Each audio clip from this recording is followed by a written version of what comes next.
Gorgeous day here in Chicago. We're starting a little bit early tonight as the Cubs welcome in the New York Mets. Cubs just won 2 out of 3 over the weekend against the Texas Rangers, and they have an 8-game lead in the National League Central. And welcome to Cubs baseball, WGN Sports on My 50. And the Cubs looking for a little bit of revenge. They have now dropped 8 in a row to the Mets, going back to the NLCS last year. Yeah, it's kind of wacky the way the things have broken down between these two clubs, with the Cubs dominating, and then all of a sudden the Mets able to flip the script in the postseason. And then again, earlier, end of June, beginning of July, 4-game set in New York, the Mets won them all. And doing what they do well, and that is hit the ball out of the ballpark. They're a very home run dependent ball club, and that was the case in that series. They put a pretty good beat down on the Cubs starters. Cubs starters had a rough go to end the first half, but you like what you saw over the weekend, and even though John Lackey took the loss yesterday, 8 innings. Yeah, so 20 innings out of the starters in the 3-game series. They only allowed 5 runs, so a positive step in the right direction as they try to reverse that recent trend there towards the end of the first half. Got some great pitching matchups throughout this series, including tonight. It's lefty night at the ballpark as Cubs All-Star John Lester will pitch. More on that next.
Brought to you by Budweiser, not backing down since 1876. This Bud's for you. Honda, get the Honda you love at the Honda Summer Clearance Event, now at your Honda dealer. State Farm, there for you when things go wrong, but also here to help life go right. Talk to an agent today at 800 State Farm. Mattress Firm, where we want you to sleep happy guaranteed. Remember, if it's over 8, it's time to replace. Your Chicago area and Northwest Indiana Lexus dealer. And by Southwest Airlines. Transparency, low fares, nothing to hide. A 1, a 2, a 1. Take me out to the ball game. Take me out to the Hey, 7thinningstretchcontest.com is where you can go to upload your video or buy tickets for the next Bud Friday in the bleachers for a chance to conduct the 7th inning stretch. Not backing down since 1876. This Bud's for you. Gorgeous evening here in Chicago as we're playing an hour early tonight and tomorrow night. With a day game on Wednesday, Mets and the Cubs. Mets eliminated the Cubs from the playoffs last year. So a lot of the narrative around this rivalry is about that. But Joe Madden says, for us, it's just another opponent, another series. Honestly, I'm just going to be straight up. I always talked about I never wanted to apply any more weight to any particular game. The concept I always tried to build was from spring training that I wanted to play the same game on March 15th as we did on June 15th, as we did on October 15th. The point is I never want us to really work with that dimmer switch. Definitely not with an on and off switch. But you don't want to raise and lower based on competition. Every game counts. So I've always, in those moments, in same situations, playing the Red Sox or the Yankees or Baltimore when they got really good there, I'd give you the same pretty much stock answer because I know coming in today, I didn't feel any different. I really didn't. I looked at my work, sat down, did a lineup. Was curious about their lineup, seeing that Cespedes as well, Reyes is back. That presents some different issues for us. But I really want our guys to get used to, regardless of what the name says on the front of the unigram, come out and beat the game of baseball through execution, period. That's a good way to look at it, and Joe has kind of maintained that since the day he took this job. Yeah, and that's what any big league manager will tell you, and then the challenge is to kind of create that culture where that really does exist, and I think Joe does a real nice job of it, of just kind of maintaining that even keel. We've talked a lot about it last year in this, how he's a little bit different in that they really celebrate the wins. He doesn't buy into that. Don't get too high when you win, but he definitely doesn't, he doesn't let the moment get to him, and there's no such thing as a big game for Joe. At least one game's no bigger, or one series is no bigger than another. A reminder, Chicago Cubs baseball in sparkling high definition is brought to you by Xfinity. Xfinity X1 will change the way you experience TV. Gary Cederstrom, the veteran crew chief, will work home plate tonight. Eric Cooper is over at first. Jim Wolf at second, and Gabe Morales at third. Steven Matz for the Mets tonight. John Lester for the Cubs. John, an all-star, but his last two starts before the break did not go well, including arguably the worst start of his career in New York. Yeah, it was the shortest start of his career. He lasted just an inning in the third, allowed 9 hits, 8 runs. He had an ERA of 2.03 or something like that prior to that start. It's jumped up by about a run over his last 2 starts. So he followed up that one in New York with a rough one against the Pirates just before the break. He allowed 5 runs in 3 innings in that ball game. An all-star for the 4th time in his career. He pitched for Terry Collins, who writes out this Mets starting lineup. They're tied for the second wild card spot currently with the Miami Marlins. Jose Reyes, as you heard Joe Madden mention, is back as a Met. More on his story here in a moment. Chicago native Curtis Granderson back home for the next 3 days. He's batting second. Cespedes, Walker, Wilmer Flores had that career day against the Cubs in New York. Cabrera plays short. Lagares in center. Travis d'Arnaud, the catcher, and Matz, the pitcher. Cubs defensively, Wilson Contreras plays left tonight. Elmore Jr. center. Matt Caesar gets a start in right. Bryant, Russell, Baez, Rizzo around the infield. David Ross, as per usual, is the catcher for John Lester. And he is tonight's Cubs starting pitcher, brought to you by Blue Cross and Blue Shield of Illinois. The card to carry through it all. Despite those rough outings the last 2 times, still an outstanding year for John Lester. And looking for double-digit wins yet again. He could get there tonight. 9-4 with a 3.01 ERA. 14 of his 18 starts have been of the quality variety. League batting .226 against him. Just 28 walks against 108 strikeouts. It is heating up. 82 degrees, mostly sunny. Gorgeous night. Right now a cross breeze from right to left.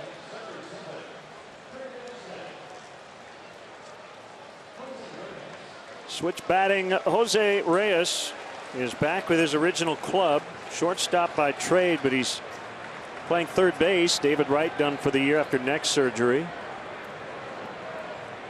For Reyes, his 10th game since returning to the Mets. He had signed a minor league deal following his release from the Colorado Rockies. That came after a suspension resulting from a domestic abuse arrest in the offseason. Charges were later dropped, but he was suspended through the end of May by Major League Baseball. Fastball misses, ball one, and we're underway. He is 3 out of 25 in his career against Leicester.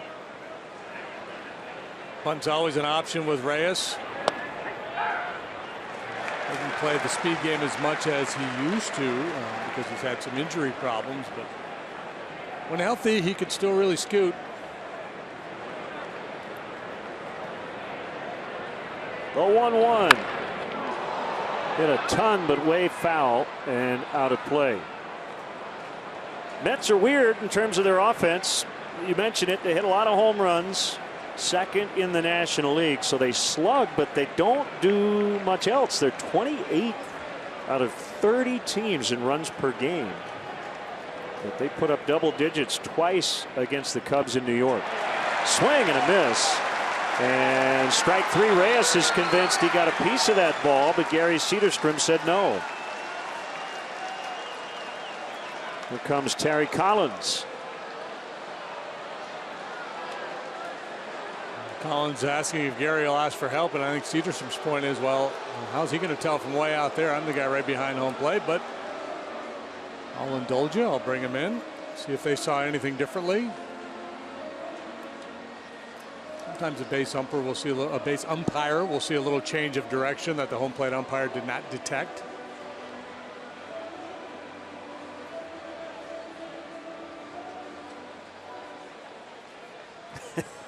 Like Gary Cederstrom said, nope, he's out.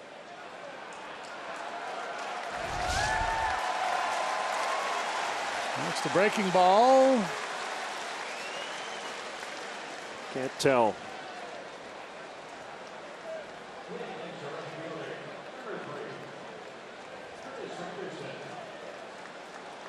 So that's the first out. Here is Granderson playing right. A lot of news regarding the Mets outfield here these last couple of days. Cespedes, who's on deck, came back from the quad injury. He had been playing mostly center field this season. It looks like he's going to be in left for the rest of the season, except for this series. He's in left tonight. He'll probably play center tomorrow night. But they want to take some risks away with that quad issue and put him on a corner as Rizzo makes the play. Michael Conforto has never played center field. He's back in the majors. Brandon Nimmo got sent out. So it sounds like the idea is Cespedes, Granderson left and right, and then Conforto and Lagares in center, generally moving forward. Yeah, and I think, you know, it may depend on obviously who's on the mound for the opposition, what ballpark they're in. A little smaller center field to cover here at Wrigley Field than they have in their home ballpark. So maybe Cespedes plays a little center field in smaller ballparks, trying to minimize the amount of running he does. So they'd like to get Conforto up to speed in center by the time they get to Miami this weekend. A strike called on the Mets' #1 offensive threat.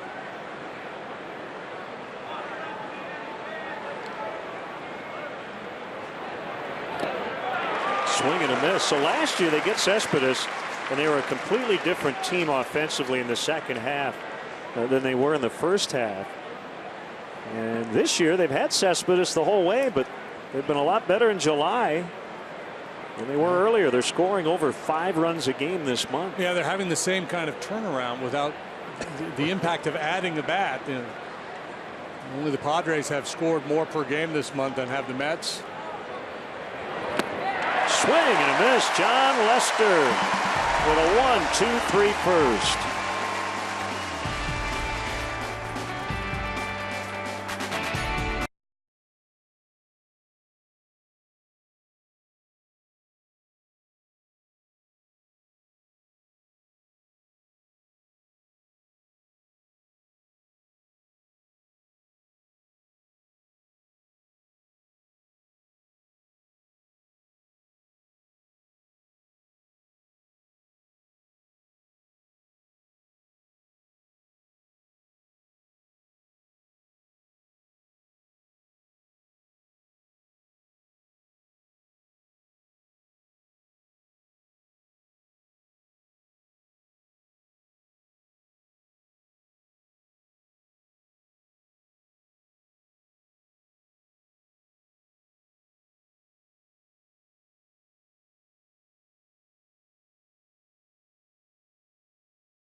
Javier Baez had a nice series in New York. The rest of his teammates, by and large, struggled, however. Bryant, Rizzo, Contreras, Addison, Russell in the 5 spot. Matt Caesar spelling Jason Hayward.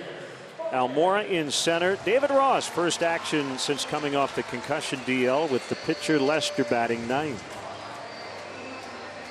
Mets defensively, boy's got a big arm. He's out there in left. Lagares, very good defensively in center. Curtis Granderson back home. He's in right field here tonight. Reyes, Cabrera, Walker, Flores, third to first. Travis d'Arnaud behind the plate.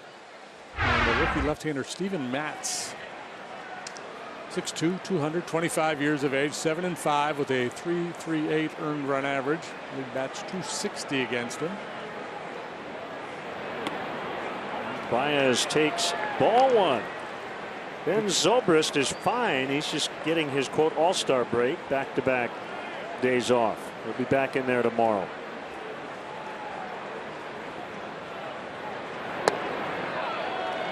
And Joe,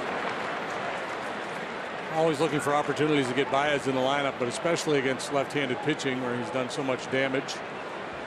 Matt's has got a nice mix, fastball, curve, change, and a slider that he's implementing more this year. Sharply hit grounder into center for a leadoff single.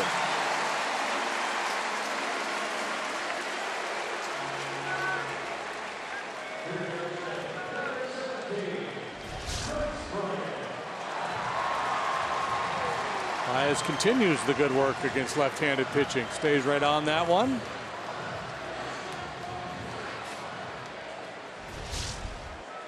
That'll bring up Chris Bryant with 2 for 12 in the Texas series. When we were in New York, we were talking about Matz and Syndergaard dealing with bone spurs, pitching through that issue.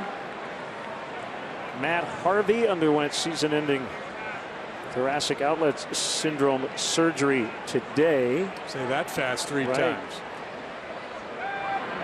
Syndergaard slated to pitch tomorrow. Arm fatigue knocked him out of the All-Star game.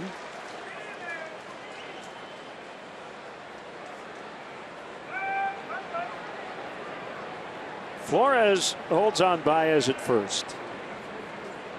And the 1-1 swing and a miss on the changeup.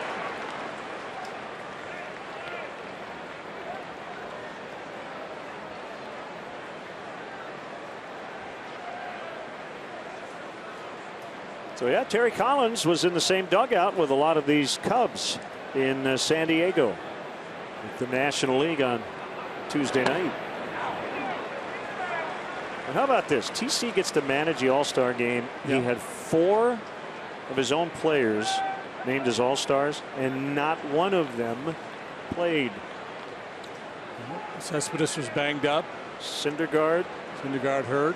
Bartolo Colon was held off in case of extra innings, and Jeuris Familia was going to close for the National League, but they never had a save situation.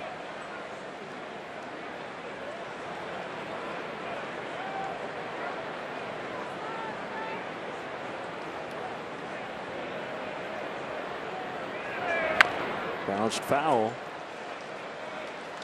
Matt's made the start against the Cubs back on June 30th in New York. Got a no decision. 5 1/3, allowed 3 runs on 7 hits. Baez and Bryant both took him deep in that ball game.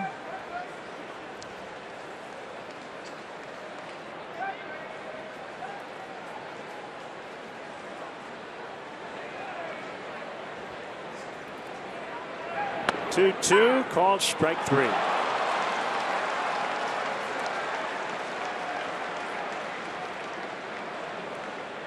It's out number 1. Little four-seam fastball.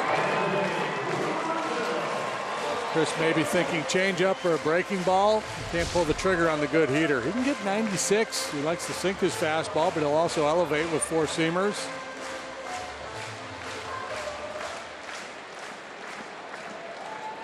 Rizzo's 11-game hitting streak came to an end yesterday.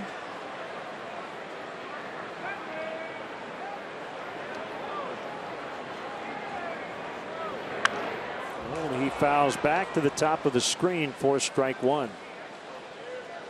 Cubs are 8 up on the Cardinals, 8.5 ahead of the Pirates in the National League Central. Pirates played all day yesterday. 18 innings before Starling Marte beat the Nationals with a home run. And Dusty Baker admitted after the game they were trying to get the attention of Wilson Ramos, the Nationals catcher. John Neese was on deck, and they didn't have any more position players available. They wanted to walk Marte. Couldn't get his attention. First pitch, home run. Wow.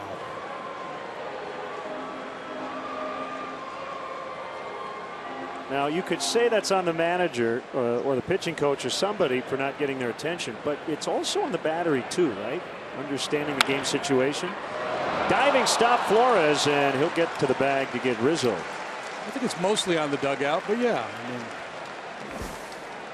some game awareness maybe, at least to look over there and go, hey, do you want us to walk this guy? Yeah. News today, the big story, Terry Ryan has been relieved of his duties as the general manager of the Minnesota Twins. The owner said Paul Molitor will manage the team, however, next year, no matter who they hire. Albert Pujols, a couple home runs yesterday as the Angels swept the White Sox. And we've had a 19-inning game and one that's gone 18 this year. It's interesting though, and you know, obviously in hindsight after the home run, everybody's going, well, you gotta walk him. You got the pitcher. You know, pitcher has to take that next at bat. But what's the more likely scenario? Walk Marte, he steals a base, and Neese or some other pitcher drives him in with a base hit, or Marte goes deep? It's a very good question. You know?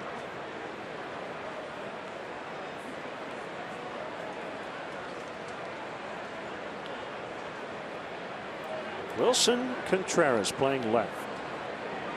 He caught Lester with Ross on the DL in John's final start of the first half. Ross back in there tonight behind the plate. Fun series. We got the lefties tonight, the power righties, Arrieta and Syndergaard tomorrow, and then the crafties, Hendricks and Cologne on Wednesday afternoon. Baez dancing around out there has got Matt's attention. It doesn't always match up that way, does it? Starting pitchers, but you're right. There's a little symmetry. Mm-hmm.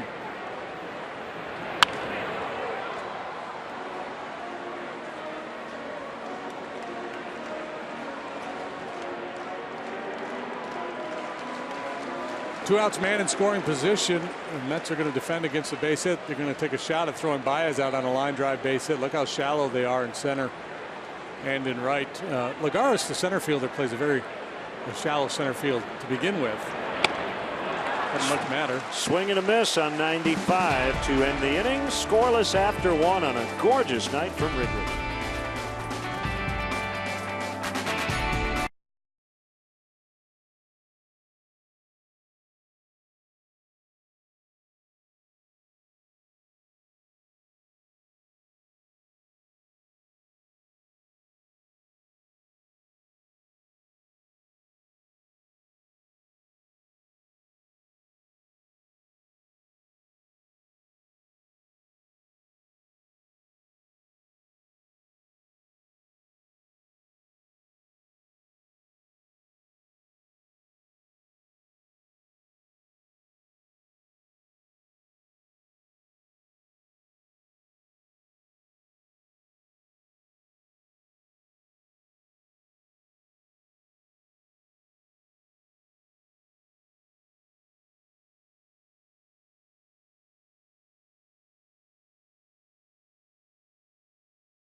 Fans, if you want to manage the game along with Joe Madden, log on to WGNTV.com. Right now, click on the WGN Sports Game Zone banner.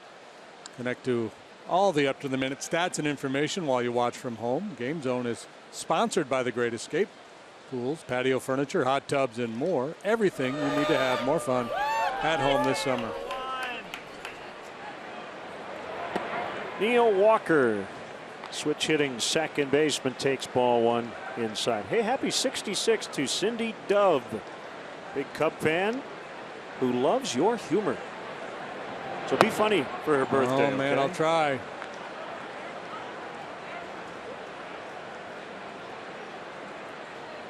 Two and 0. Suffering from a bout of performance anxiety Yeah. right now. It's hard to be funny on command, isn't it? Missed again, 3-0. Walker this year a lot better right-handed than left-handed, but that does not match up with his career splits. He's hitting .302 right-handed in 2016. Hitting for some power from this side, which he almost never does.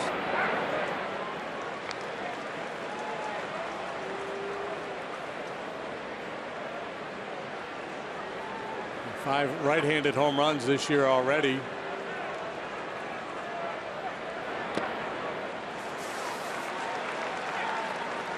Mets have their first base runner. Hey, Cub fans, let's go. Plan now for the August and September push towards the playoffs. Tickets are still available for the second half, but don't wait. They're going fast. Visit Cubs.com today. Saw a couple of guys on that graphic who hope to be back off the DL soon.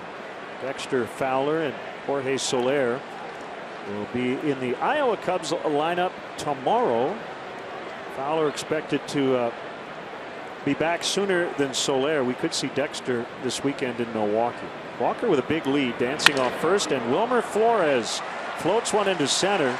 The last time he played against the Cubs, he went 6 for 6. Yeah, you can't get Wilmer out. Why even try?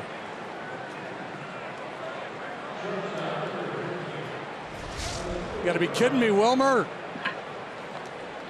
6 for 6, a couple of home runs. Here's just a little lob wedge into shallow center. And that's with a little early pressure here.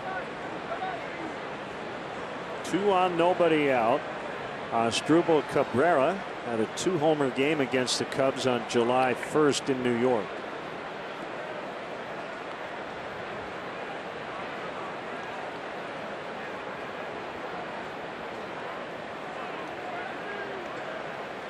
To a switch hitter, batting .308 from this side. And a couple of long ones.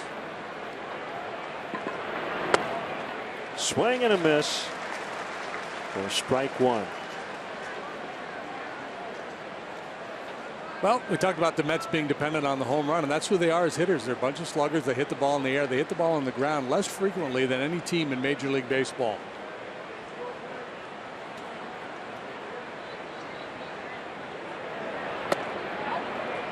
Showed bunt and took a fastball outside for ball one. 1-1.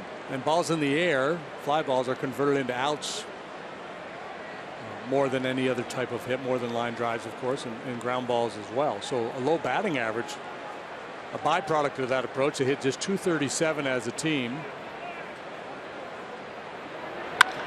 There's the ground ball. 5-4-3. Who says they don't hit ground balls? Down in there.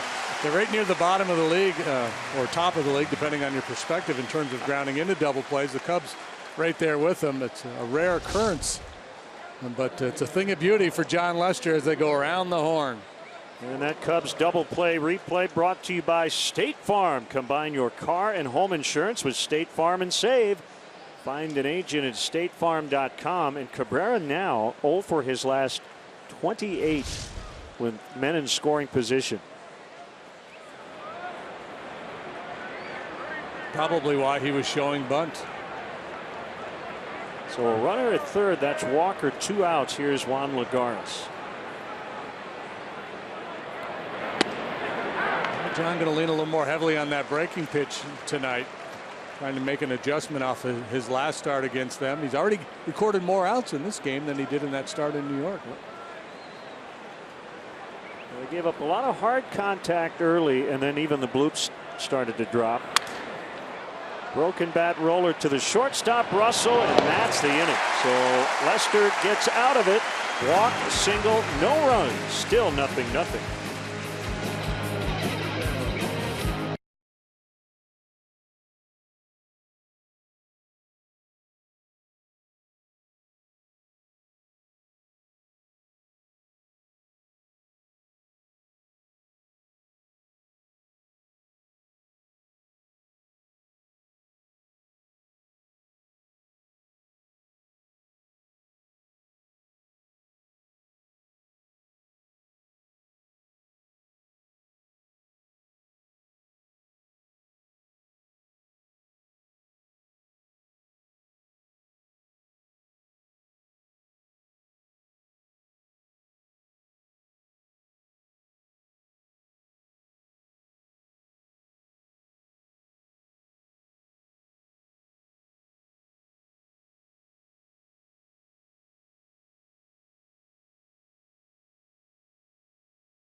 Mets and Cubs, 1 of 3 here this week.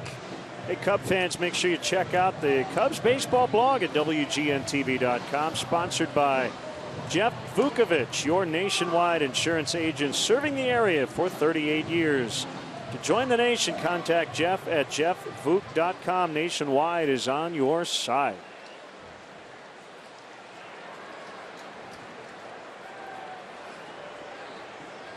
Mats against Russell.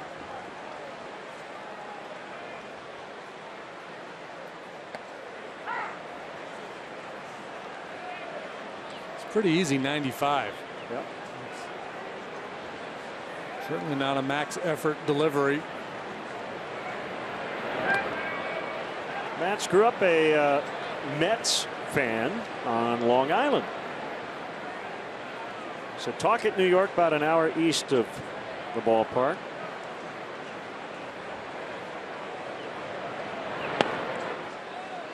Off the plate inside. Second rounder 2009. He had committed to Coastal Carolina before signing with the Mets.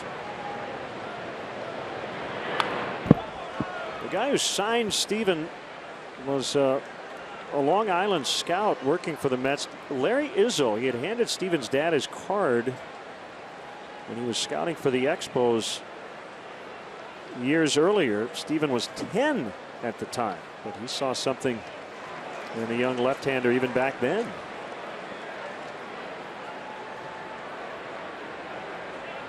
Probably big feet and big hands.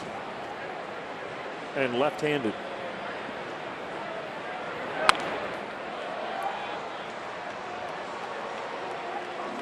Count on Addison Russell. Average fastball velocity for Mats right around 94 miles per hour. So he's got the soft tossing variety of lefty. Got a no decision in Game 4 of the championship series in this ballpark last year. Left leading 6-1, but did not get through 5 innings. Allowed just 1 run. Taking away the postseason last year, the Cubs have beaten the Mets here at Wrigley Field 7 straight times. There's a line drive through the hole into left.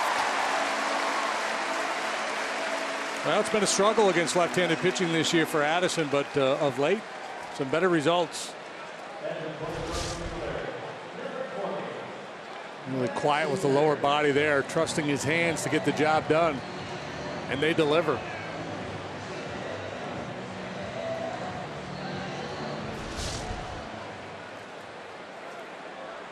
Matt Caesar getting his second consecutive start. Tonight he is in right for Jason Hayward.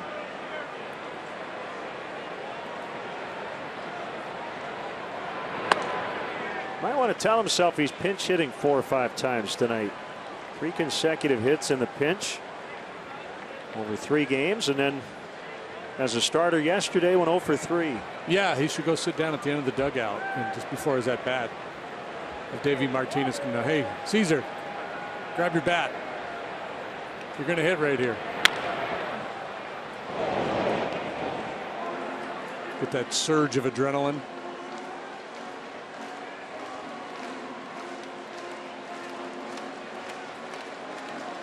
Teams have been running on Matz a little bit. 13 steals in 18 tries.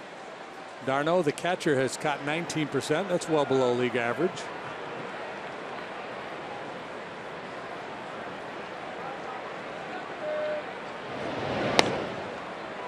I think he was listening to you as he threw over.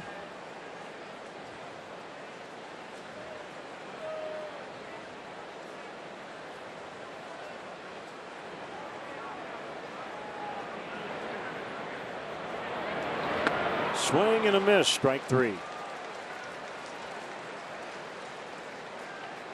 Tomorrow night, it's game 2 of this 3-game set with the Mets. Remember, it's an earlier start time, 6:05 first pitch, and up to the first 10,000 early arriving fans will receive Cubs pajama bottoms presented by American Airlines. For more information and the latest game time updates, visit Cubs.com. We are told you do have to wear pants into the park. Except for Clark. Yeah, you could wear, you could wear some shorts and then just slip your PJs on. Albert, no, Clark's got a waiver. Almora Jr. takes ball 1.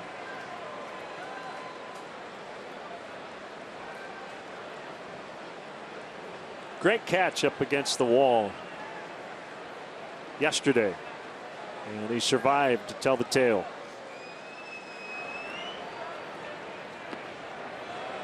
Darno knocks it down. 2 balls, no strikes.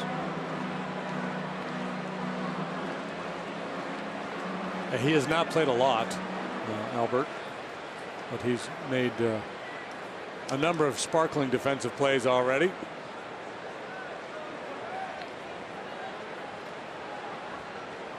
Healthy lead by Russell. Not running as Almora takes a strike toward the outside corner.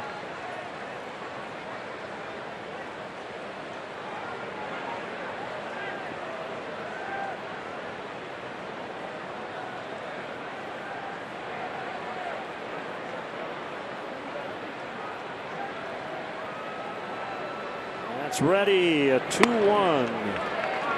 Pops the mid at 94, but off the plate.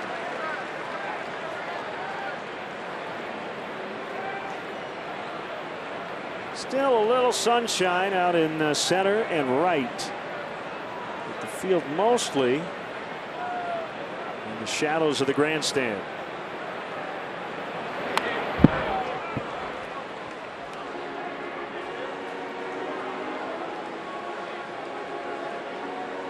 Matt's one of those guys. He will work all 4 quadrants of the strike zone with his fastball, up and in, down and away, to both right and left-handed hitters.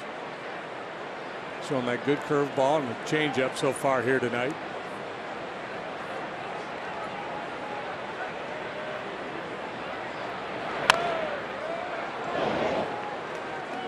He will try it once more. 3-2 on Almora.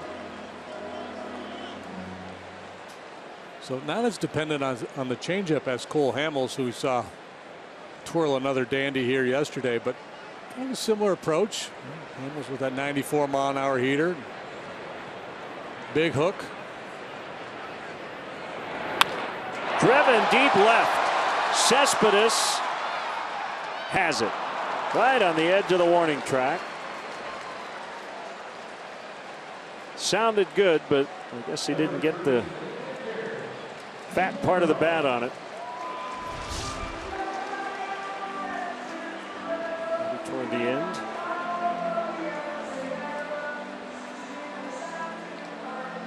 Yeah, maybe out towards the end a little bit. It looked like it had a little hook spin.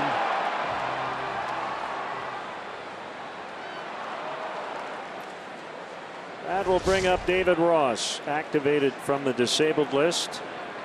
The concussion DL coming out of the break. This is his first start since. Yeah, first start since July 5th for David. And he's done a fair bit of damage against left-handed pitching this year.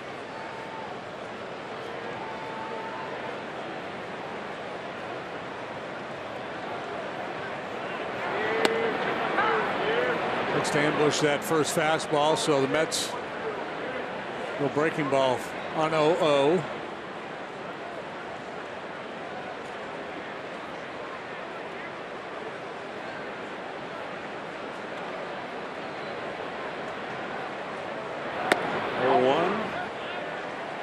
Just a tad wide.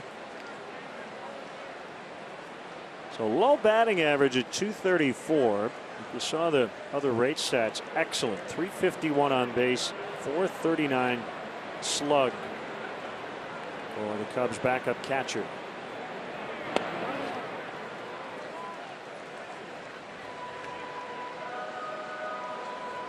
If I asked you who's the Cubs' #1 catcher right now, I don't think there is a backup. I think there's just there's a catching situation. Well, for me, David's kind of always the #2. Whether you have 2 or 3 guys. So maybe Contreras and Montero are kind of co-1s. David's always kind of the, because he would be the first to tell you he's not an everyday player. Yeah, I don't think any of them are. I mean, the way Joe's handling it now, I just think he's just chopping it up.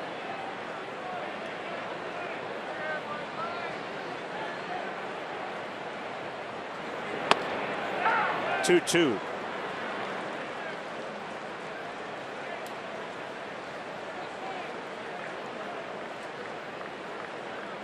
John Lester on deck. Bottom of the second, nothing.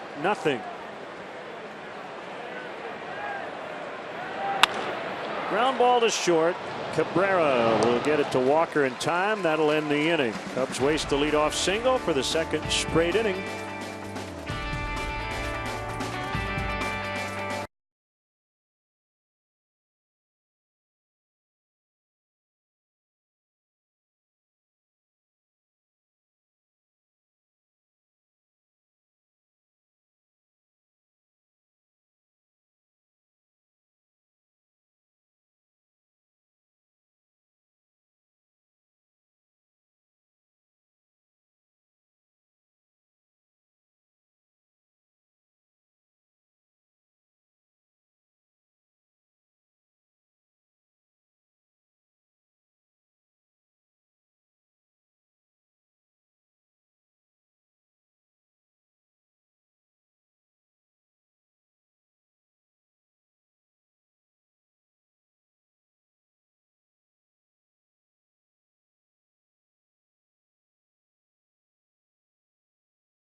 The Subway third inning triple play promotion. Text Subway 3 to 97999. Right now, the 300th texter gets a $30 gift card to a Subway restaurant in the Chicagoland area. Subway, fresh is what we do.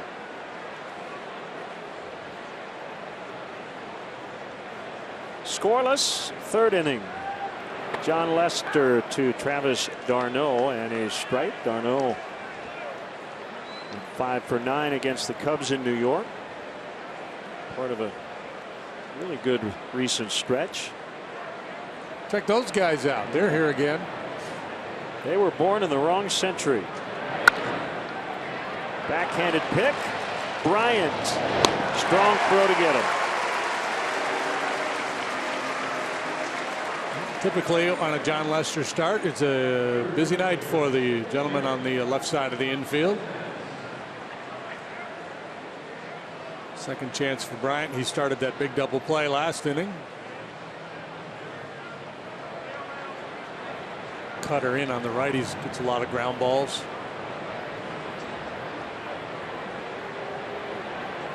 Probably, I mean, we've talked a lot about Bryant's versatility. Probably not enough about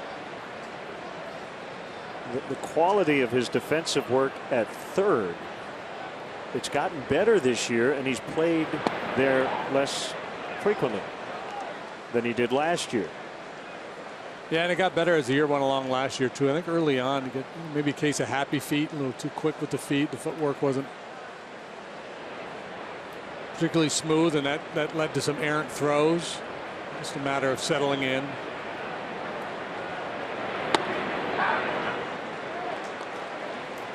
Matz can swing it a little bit. 2-1. 3 for 3 in his major league debut, in fact.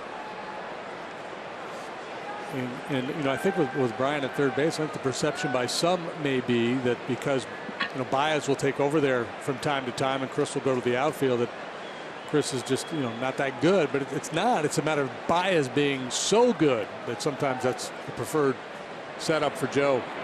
And that Bryant is a guy Joe trusts at the corner spots in the outfield.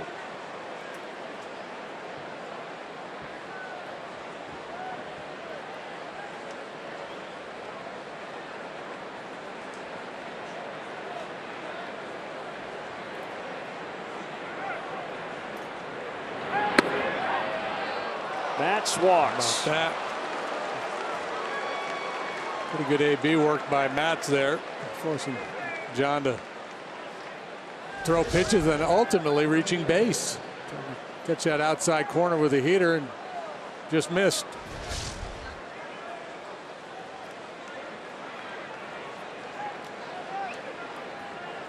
Back to the top now, and Reyes.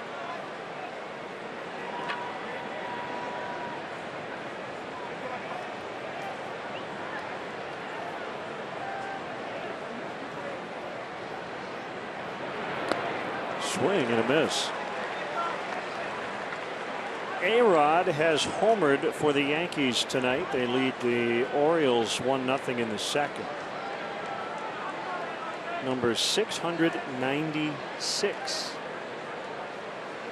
So he's 4 away from becoming the 4th member of the 700 home run club.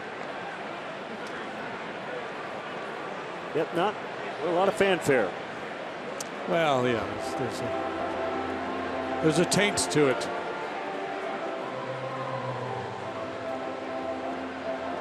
Ross and Lester talk it over.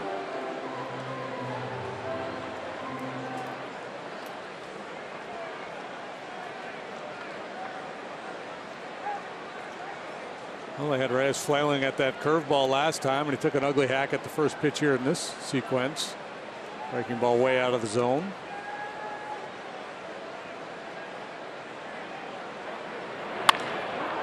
Into center and a base hit.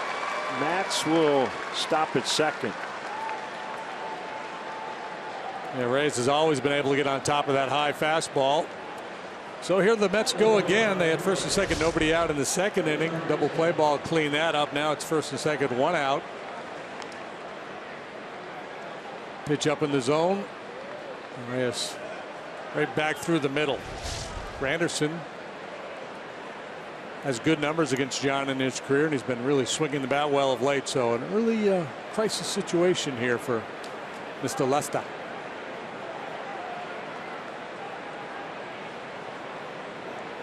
He works to Granderson.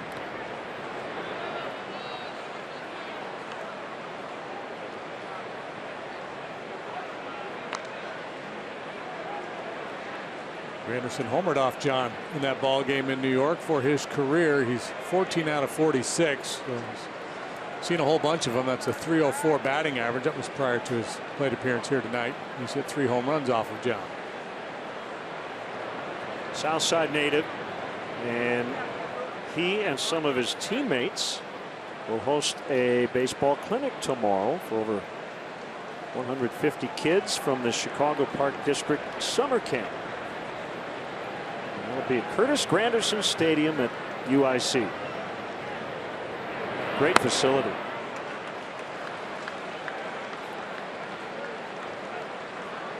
I have not seen it. Yeah, it's really nice. It's down there for a charity event a few years ago as part of Theo Epstein's foundation, to be named later. 2-0 on the way. It is a strike, 2-1. Gary Cederstrom. A little bit of a late call.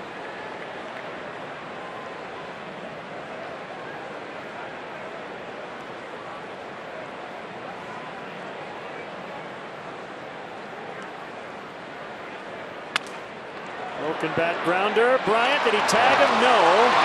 And they'll only get one.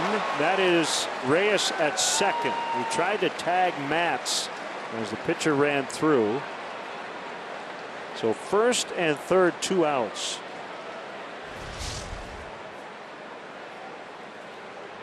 A little weak contact off the end of the bat here. And I guess the question is, had he not tried to apply the tag and just went around the horn, would they have gotten their double play? Didn't waste a whole lot of time with that effort, but a little bit.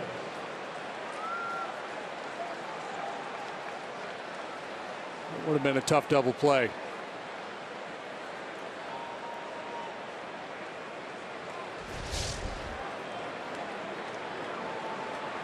It does get Cespedes to the plate, leading the Mets in runs, average, homers, and RBIs. Missed 4 games dating back to before the break with the strained quad.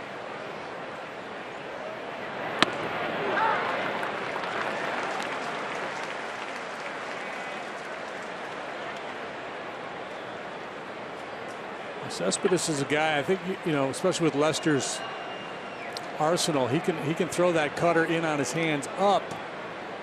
Pretty good low ball hitter. Okay, you got the shin guard. You got the elbow guard. You got the wrists taped. No compression sleeve though. Yeah, that big giveaway. Or maybe he's got an orange one underneath. That bright fluorescent yellow one in New York. He's got batting gloves in his pocket. Yeah, he's styling. He's got it going on.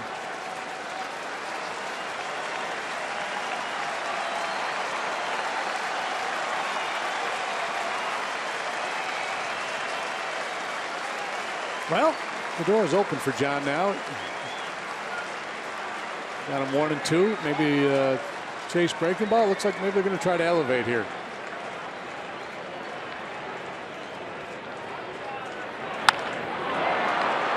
Russell goes out to get it, and that will end the inning. So Lester works around some more danger and keeps the game scoreless in the third.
The DraftKings Fantasy Sports Zone, located on the corner of Addison and Sheffield, is your game day headquarters. Open hours before the game. This large outdoor space features live music and the fully stocked signature Captain Morgan bar. Come out and enjoy this unique experience. Plus, fans with tickets will have direct access to Wrigley Field. For more information, visit DraftKingsWrigley.com. Each team with 2 hits, but no runs. Cubs batting in the bottom of the 3rd. John Lester's worked around some traffic. And he will lead things off. Chris Bosio throws a pitcher's BP, and he told me today Jake Arrieta hit 14 home runs. I watched some of that. Put on a pretty good show.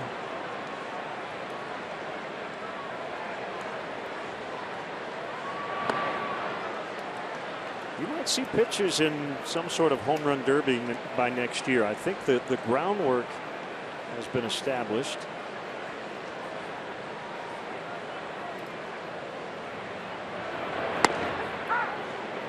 Called strike 3.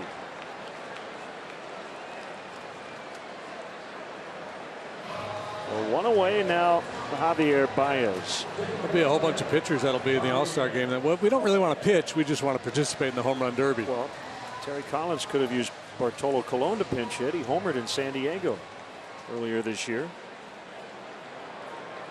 At the very least, he should have sent him out on deck.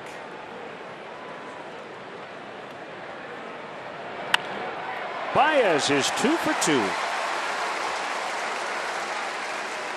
And he's now 8 out of 18 against Mets pitching this season.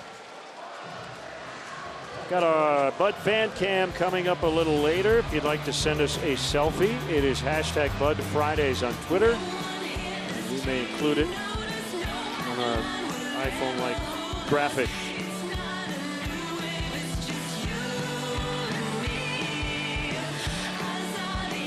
One out base runner for Bryant.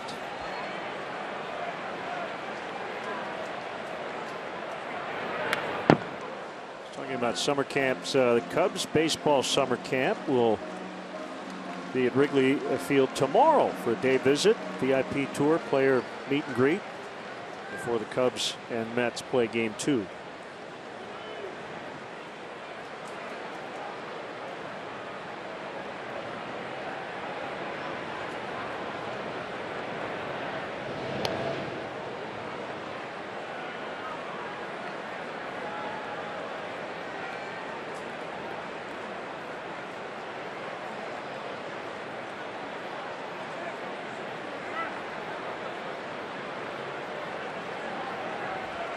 Baez runs, Bryant swings and misses, and it's a successful steal. Number 8 for Baez. 8 out of 9 now for Javi Baez in the stolen base department. Lively feed over there as he takes his lead. The throw from d'Arnaud is high and late. He has tied Jason Hayward for the team lead with those 8 steals. Cubs don't run a ton. They rank 10th in the National League with now 36.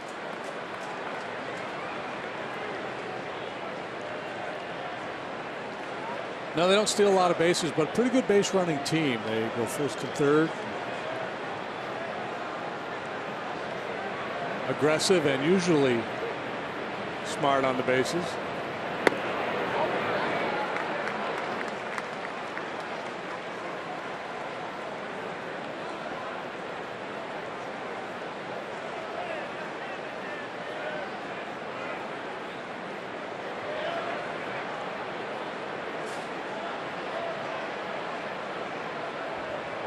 Here's a 1-2 from the lefty, and he clipped him.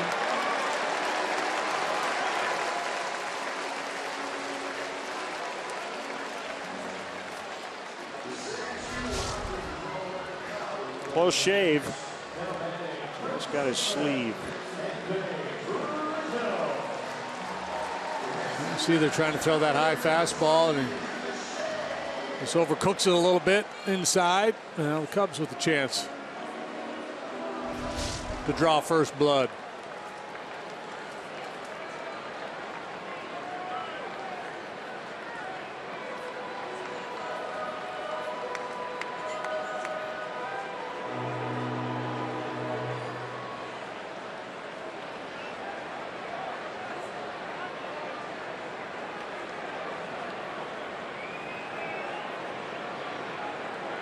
Matz has done a nice job keeping the ball in the ballpark this year. He's allowed only 10 home runs, just one to a left-handed batter.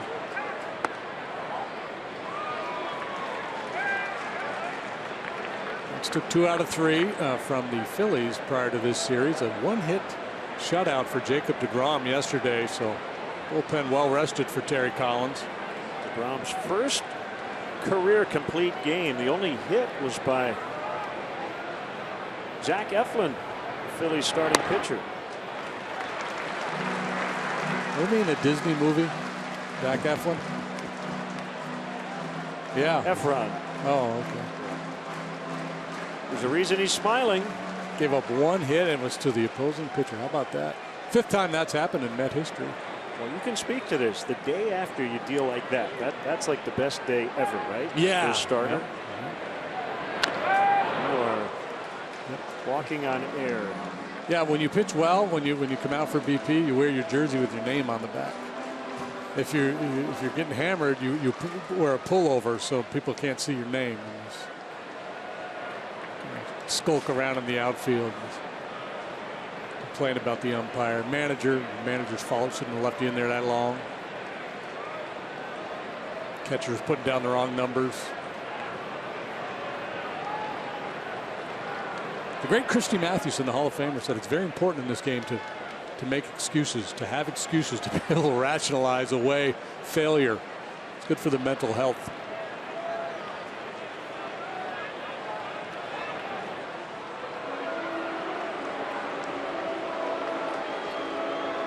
Let's check out our Lexus Run Predictor, brought to you by your Chicago area and Northwest Indiana Lexus dealer.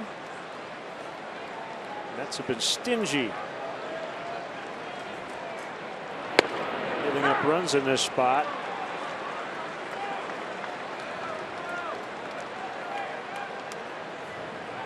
The Mets staff overall 3rd in the majors in ERA behind the Nationals and Cubs.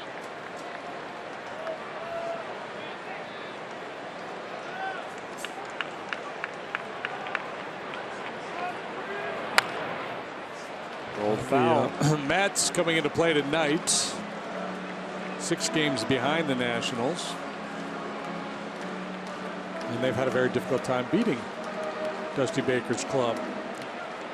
4-9, I believe they are, against the Nats. Yep. They're only 7-6 against Atlanta. Count holds 2-2 on Rizzo. 2 on, 1 out, 3rd inning.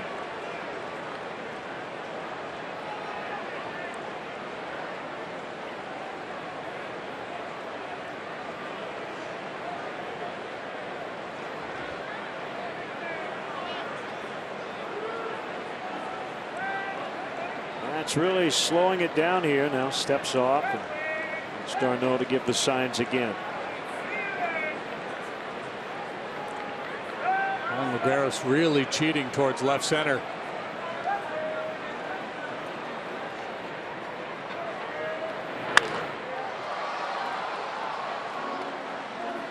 And that's smart. Left-handed pitcher on the mound with good stuff, and 2 strikes on Rizzo. Anthony much more likely to shoot the ball the other way. So you see Lagares making an adjustment as this at bat develops. Once Rizzo got to 2 strikes, he slid even further towards the alley in left center field.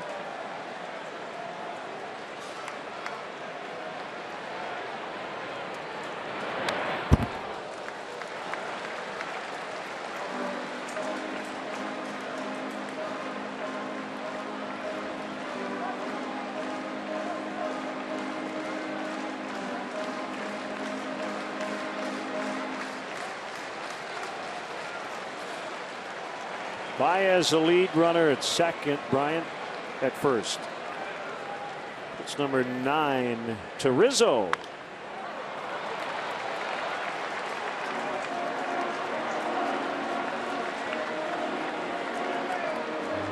We've referred to this situation before.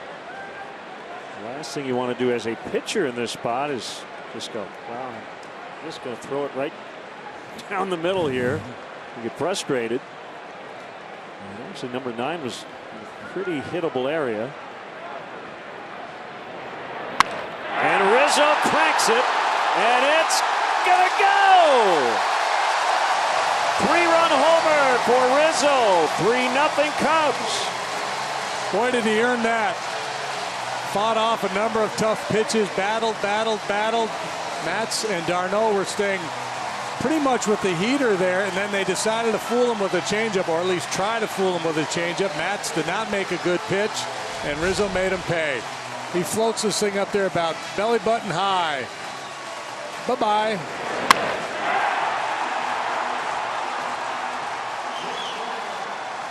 Man, that's a great at-bat. 22nd homer. He's got 68 RBIs.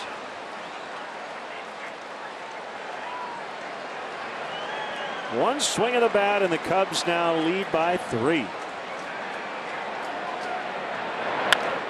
Contreras lines to left in the ivy, and Cespedes just puts his hands up. Contreras is going to run around the bases. Why not?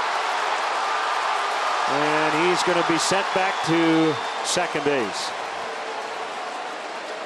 Gabe Morales, third base umpire, about halfway out toward the wall before making the call. It's becoming my favorite play. The in the ivy double, but could it be more?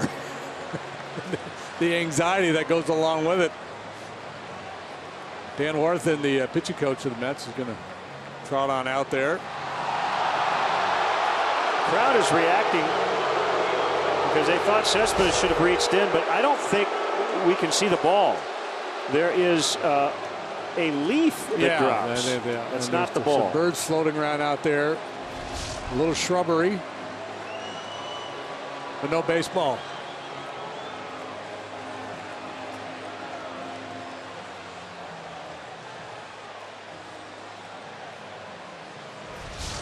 Here's our Southwest Airlines. How far did it fly? 423 feet. The distance of Anthony Rizzo's 3-run homer. That was a changeup delivered without conviction, and he threw it to the wrong guy.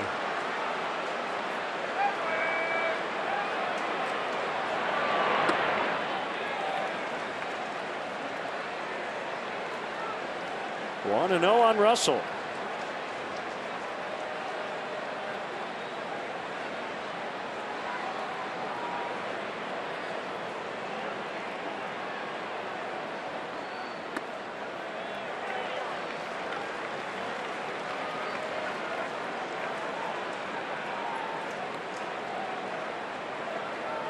Matz made 6 starts for the Mets during the regular season last year. He was 4-0.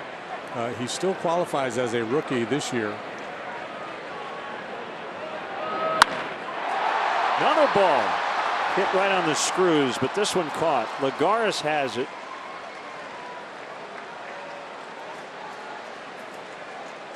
And that's out number 2. Here comes Caesar.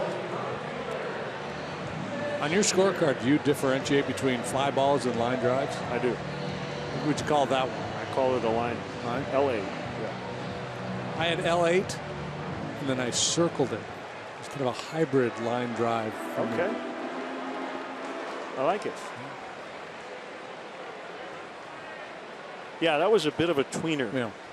But it was hit hard, so that by giving it the L, you kind of, when you look at your card and go, yeah, you hit that ball hard. I remember that at bat. Yep.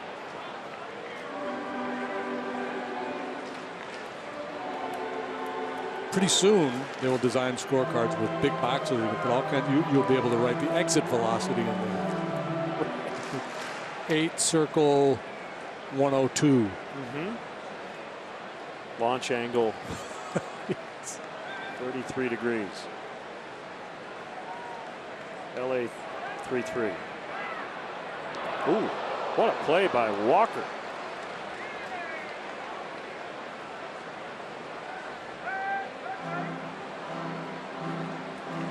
What about an interactive scorecard where you touch the little square where you normally mark the score, and a video of what happened pops up? Now you're thinking. That's next level, man. Somebody's going to do it. That'll get him to left. Contreras around third. Cespedes with the throw to the plate, and he got him.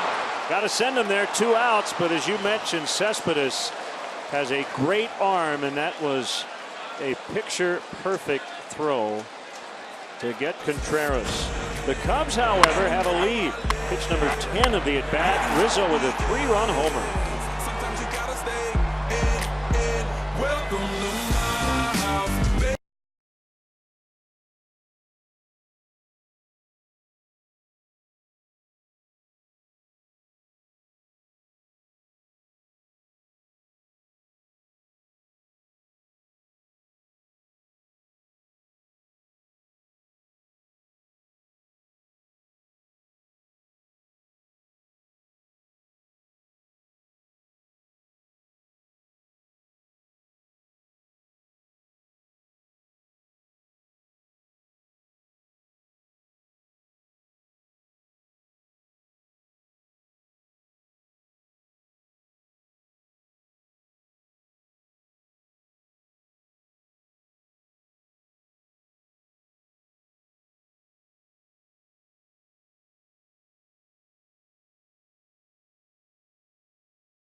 Play Cam.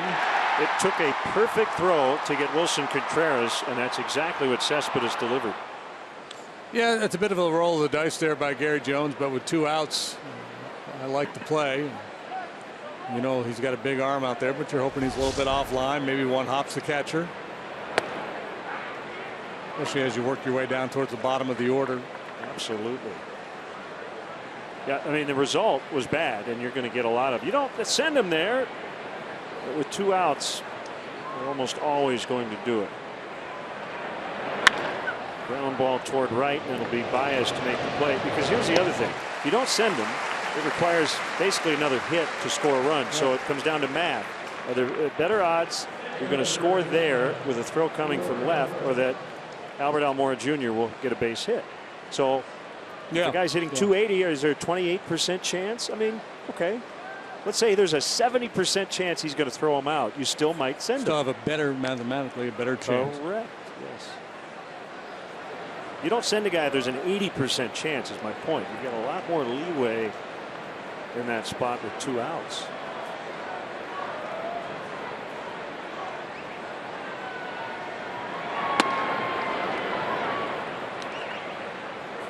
One to 0 on Flores. Already 1 for 1 tonight. Scott Lindholm, our buddy, said team score from third to 2 outs about 27% of the time. You've got a 27% chance if you hold him.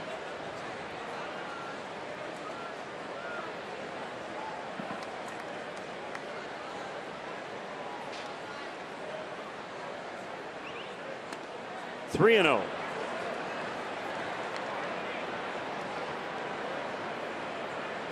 I mean, and that's the beautiful thing about baseball. You can debate that play from a lot of different angles. You could argue, well, they got a struggling pitcher out there, though, and, you know, you ran into it out. Maybe you could really just blow him up, have a big inning. Almora reaches, Ross does damage. Who knows? That's a legitimate point. Sure, sure.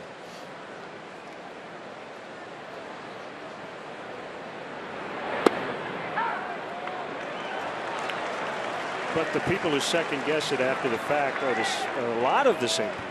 If you hold them with 2 outs, go, oh man, you gotta send them 2 outs. And then Cespedes bobbles it. Yeah. Right? Yep. Short hops the catcher, kicks away. Right. Oh, no. Flores in the air to left. Contreras.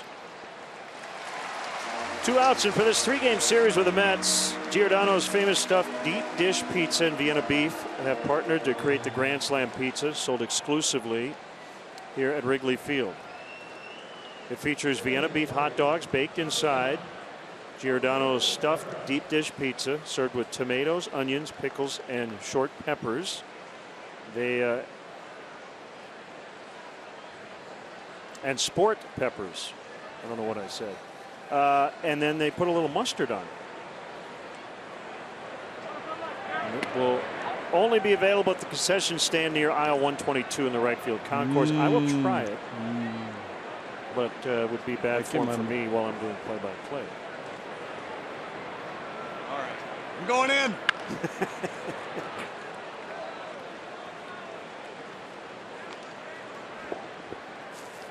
Got a nice chew. Okay. I like the contrast with the soft texture and then the crunch. The mustard adds a little zing. It's nice. There you go. On a bounce, Russell hits Cabrera. 3-0 Cubs as we enjoy the Grand Slam pizza.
MasterCard debit card only available at your local Wintrust Community Bank. Go to wintrust.com/Cubs to learn more. Member FDIC.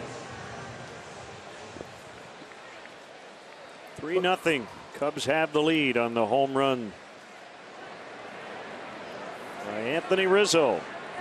They get the lead, then John goes out there and shuts him down 1-2-3 fashion very quickly, and right back at it are the Cub hitters.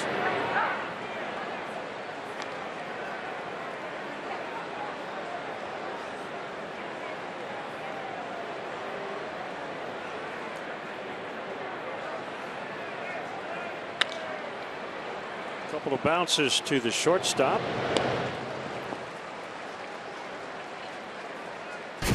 He's known for his glove.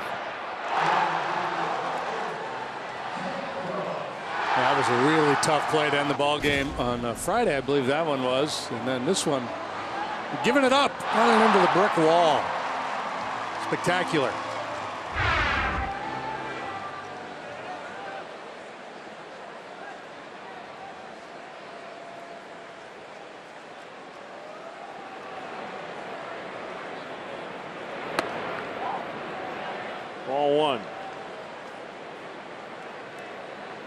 100 years ago today. Cubs were involved in a strange one at this ballpark. It was known as Weedman Park at the time. Cubs and the Superbas, who later became the Dodgers. Tied at 4. Hippo Vaughn was working in relief in the 10th inning, 2nd and 3rd, and he stepped off the mound. I guess he thought the runner at second was tipping pitches. A home plate umpire, Lord Byron, told Vaughn he had to pitch. He refused a ball and was called for the 22nd rule. Joe Tinker, the Cubs manager, came out. He got ejected. He wouldn't leave the field. The umpire got the Chicago police involved. After 5 minutes, with the pitcher and manager not budging, they said game over. That's Lord Byron. He was known as the singing umpire.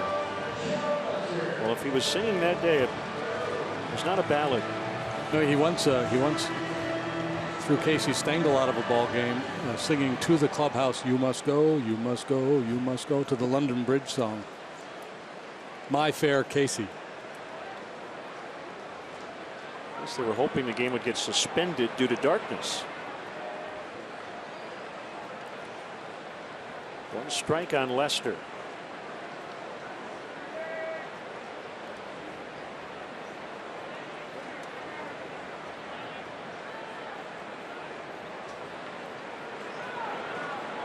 And I guess back then it would have just been declared a tie.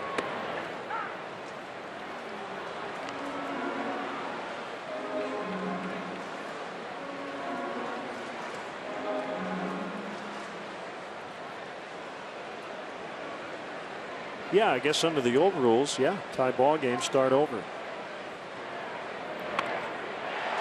Lester gets down the bunt. Matz will pick it up and get it to Flores. Well done on 0-2. The Cubs offer special programs designed for your future Cub, from Kids Sundays at Wrigley Field to Clark's Crew and baseball summer camps throughout the Chicago area. There are many ways to build lifelong Cub memories with your kids. Visit Cubs.com/kids to learn all about our Cubs Kids offerings.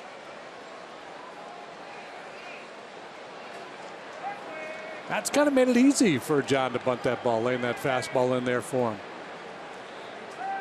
Here comes Baez, has got 2 hits already today.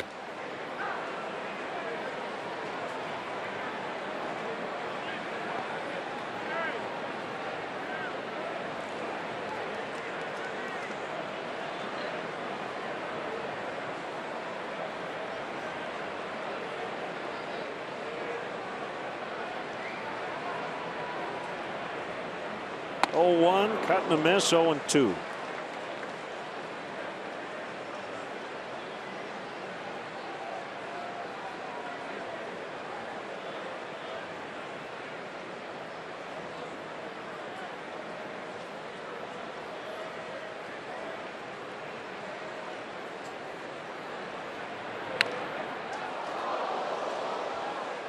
Hopefully everybody's all right. Ball fouled over the home dugout. A lot of smiling faces. That's good.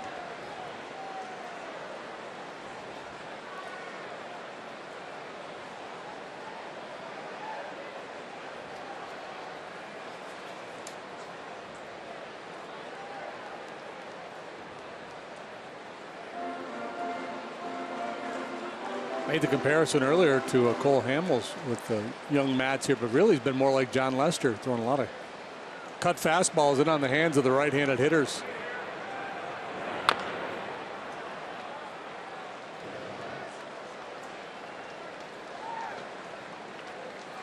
Larry Hartnett, big Cub fan, turning 80. Happy birthday, Larry.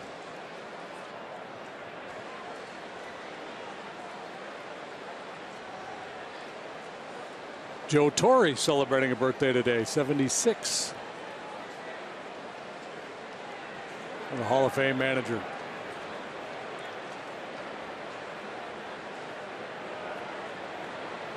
2 strikes to Baez, who already has 2 hits tonight. And he hits a rainbow to right. And it's Granderson to end the inning. After 4, it's the Cubs 3 and the Mets nothing.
Brought to you by Fifth Third Bank, the Curious Bank. John Lester looking for a good outing after a couple of bad ones to finish the first half. Got a couple of outs in the All-Star game, pitching for Terry Collins in the National League. 4th time he was an All-Star. And right now with a 3-0 lead as he works to Juan Lagares. And low for ball 1. I think it was John who said after a start in Pittsburgh, and I don't have the exact quote, but I love the concept. He said, why aren't we just allowed to be bad? And he wasn't making an excuse. He said, I was terrible. But yes, we're always looking for a reason. Yeah, and he said, I was just bad. I don't have a reason. I wasn't very good tonight. Yeah, and sometimes the other team is really good. So, yeah, well, a lot of it is because pitchers over the years have kind of done that themselves. My good stuff. I didn't have my good whatever. stuff, Yeah. or mechanical. I had a little bit of a, which is okay too. And that's a lot. I think a lot of the talk you hear over the course of a baseball season, from spring training on, with they're going to do this in their side session, and they're going to, get the ball out of the glove a little bit more quickly, or keep that front shoulder in. And I think it's legitimate to a point, but I think a lot of it is placebo. Well, and I also think the idea of whether you have your good stuff or not is kind of oftentimes not that important. I mean, Darvish, I thought, had the best stuff we've seen of any pitcher this year, and he lost the game the other day because Anthony Rizzo doubled into the right field corner.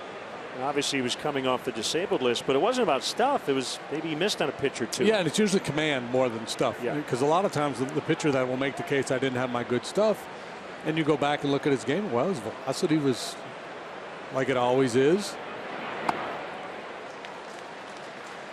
Just didn't execute pitches. Hung a few breaking balls, threw a couple cookies out over the middle of the plate, and the other team took advantage of it. And that's the other piece of it. Pitcher, the other one that's overplayed too is, well, he only made one mistake, or he only made 2 mistakes. Over the course of a game, a starting pitcher is going to make way more than 1 or 2 mistakes. It's just, do you get away with them or not? And by mistakes, I mean just not throwing the ball where you intend to. I would say more often than not for John, it's about making pitches, and when he doesn't, he has a tendency to struggle, but it doesn't happen often.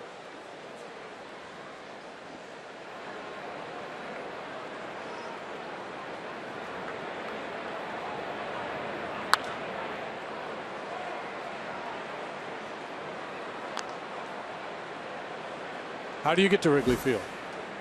The Cubs suggest taking public transportation. The Cubs offer a free bike check. That's located by the Addison Red Line station. For drivers, the Cubs provide free remote parking and shuttle service on night and weekend games. Check out the A to Z guide at Cubs.com.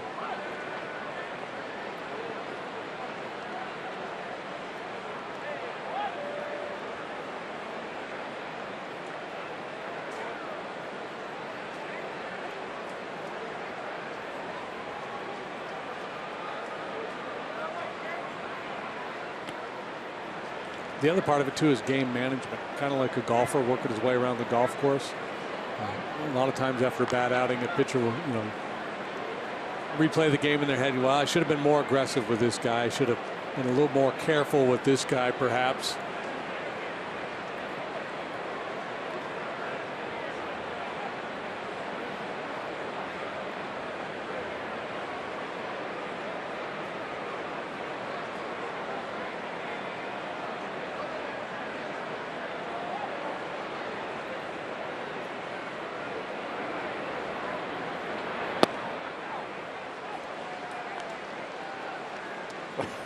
He's not happy with himself. The last 2 pitches, not where he wanted to place them to get d'Arnaud to chase.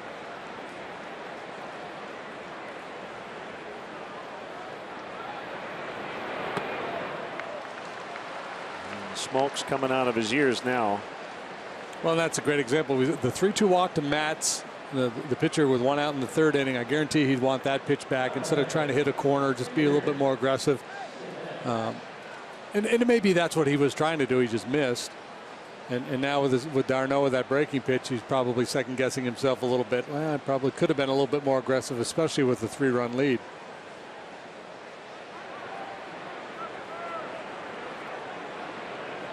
But being true to himself, he just does not like to give in. Yep. Bryant ready to charge. Matz pulled it back in time for ball 1.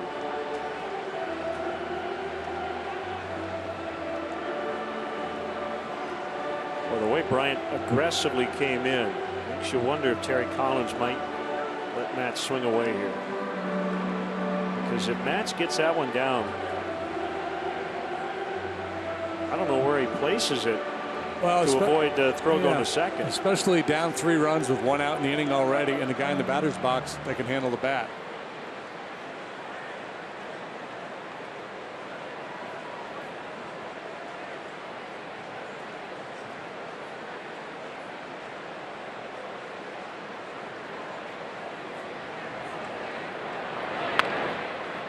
That's a good job. As Ross will pick it up. The answer was that area where Ross had to go out to get it. That is an A+ sac bunt.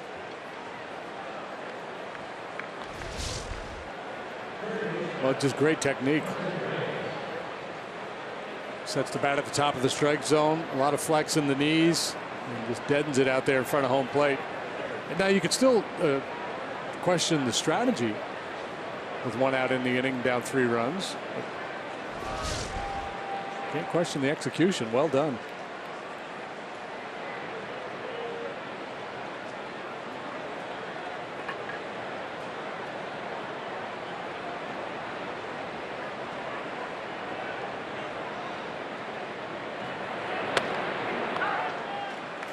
Right down the middle, and Ross missed it.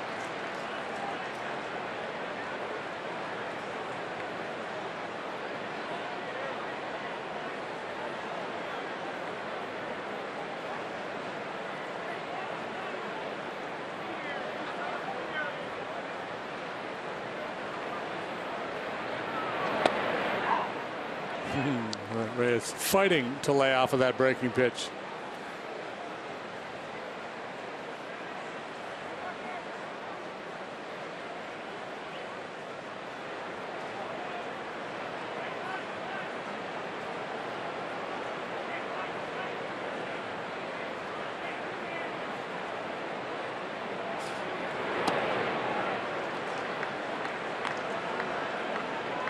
Going back to when John Lester struggles, it sounds like an obvious thing when he doesn't make his pitch.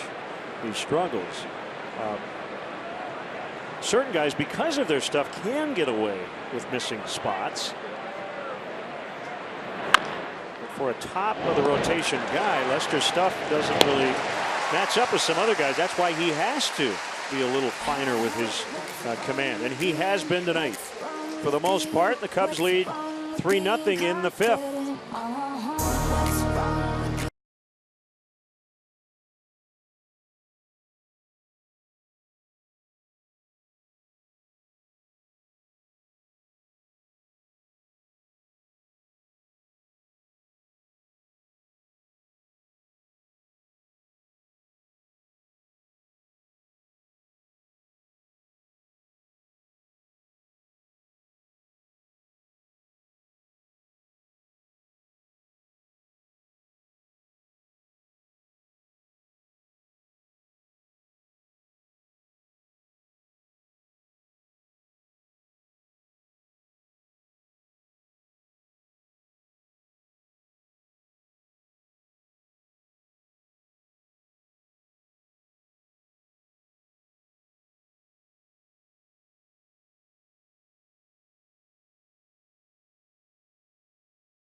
Play brought to you by Xfinity. Former Cub Luis Valbuena has just the greatest reactions.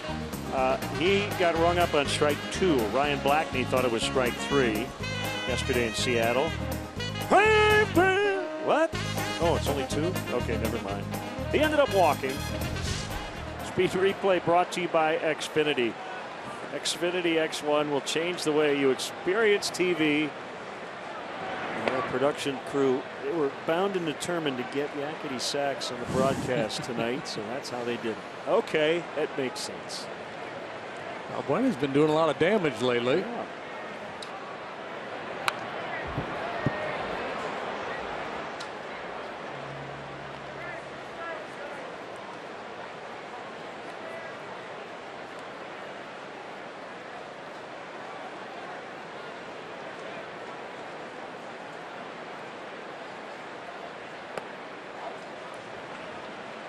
Two and one. We had a cross breeze right to left when we started, but it has really calmed down. We're not doing a whole lot.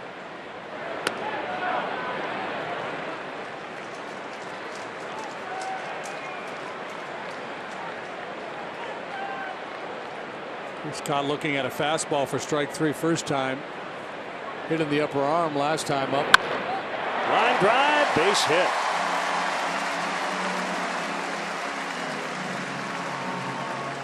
He's been in the stretch a lot tonight.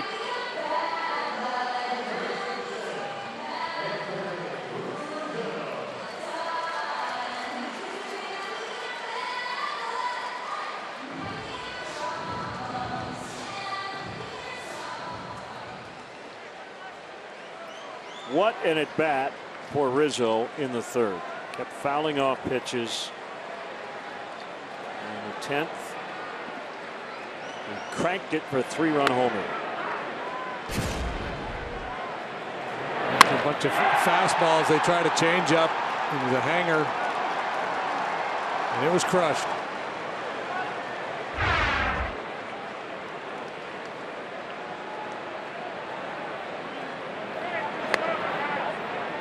A little bit outside.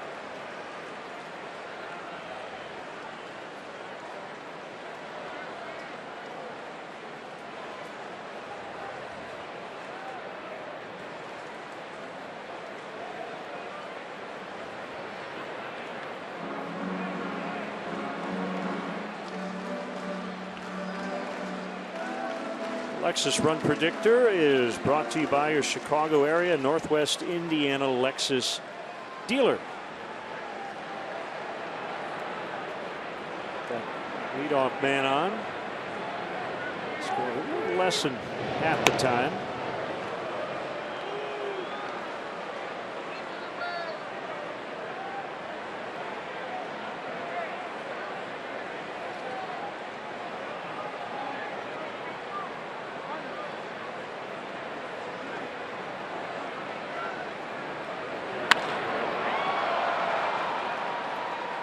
Garris in for out number 1.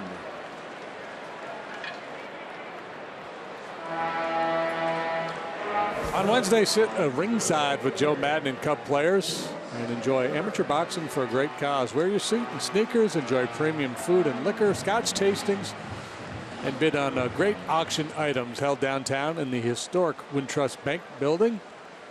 Should be a great time. Individual tickets are still available. For all the details, visit Cubs.com/Madden. Contreras doubled in the 3rd. Gunned down at the plate by Cespedes as he tried to score on the Caesar single. Seth Lugo is up in the Mets bullpen. Ricky Bonas, the bullpen coach, watching.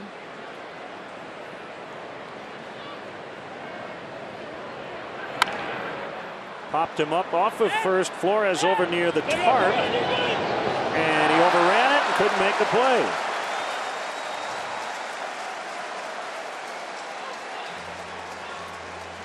No play, no error. How's that not an error? That ball's got to be caught. Yeah, I'm with you. That should have been an error. There's no wind, as I said, really. So I too would have given him an error.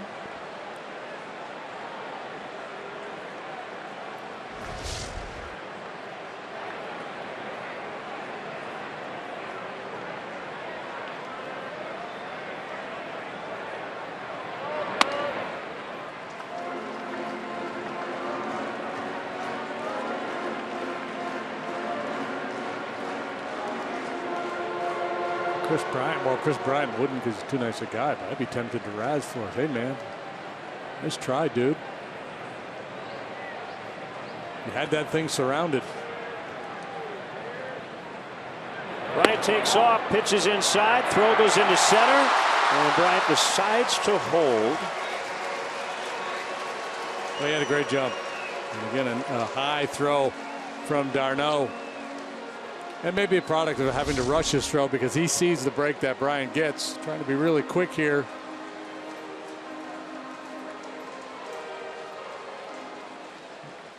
Two suspect throws by d'Arnaud in this game. We'll see if the Cubs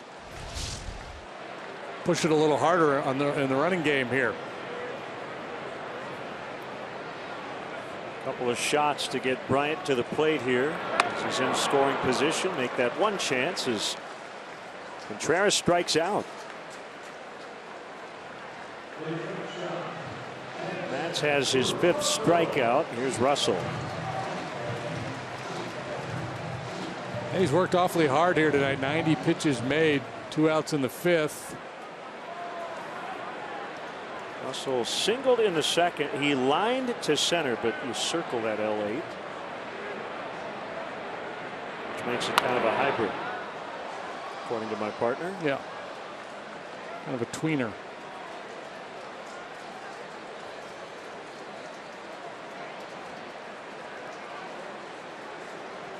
Matt's pitching with a bone spur on his elbow. A close eye on him. Man, they've had all kinds of injury issues with their pitchers the last couple of years.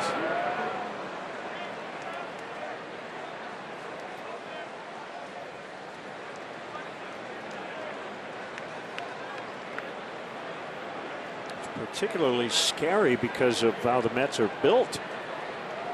Yeah. You know, it's all about their pitching. Russell points to Lagares, and the inning comes to an end. Cubs lead 3-0 after 5.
Not backing down since 1876.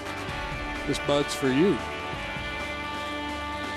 Gorgeous night here at Wrigley Field.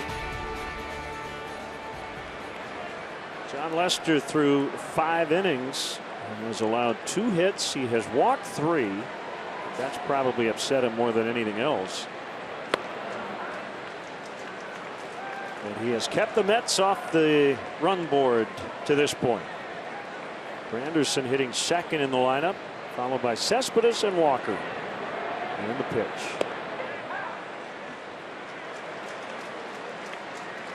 0-2. Granderson has 16 homers, including one yesterday in Philadelphia. 14 of those have been solos, so he's only got 28 RBIs. And our buddy Rob Deere, his name comes up a lot, just because he was one of my favorite players. But he had a couple of interesting seasons with like 32 home runs, 65 RBIs. The leap and the catch by Baez. Well timed. Yeah, that might have been knuckling a little bit of a funky reaction by Baez. Ball really stung by Granderson. Get airborne and hang there for a second was Baez. Oh yeah.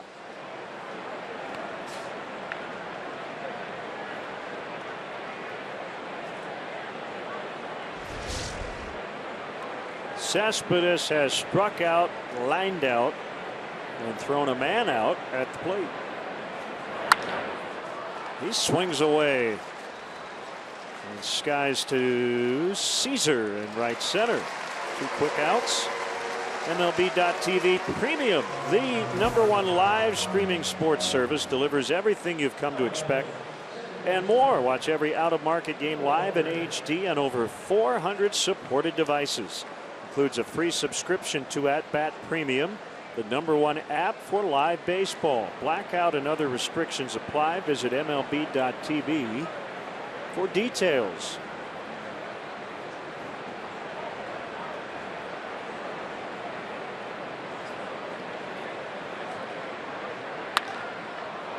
Guys are in a hurry. But John Lester mows him down in the 6th, leading 3-0.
Schedule. Cubs will hit the road, but they only have to bust to Milwaukee. And then the road games on the south side of Chicago, everybody can sleep in their own bed. So long stretch of games here in and around Chicago. Brought to you by Ford, inviting you to visit your local Ford store or localfordstores.com.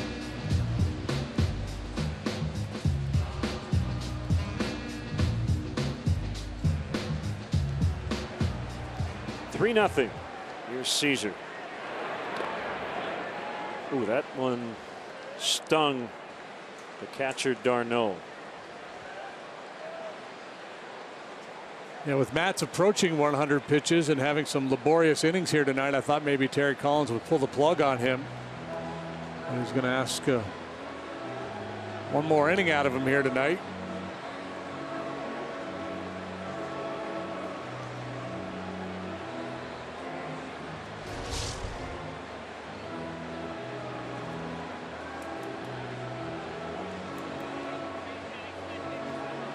Sneak up underneath that mask.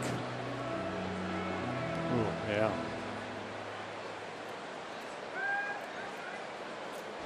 Tough gig.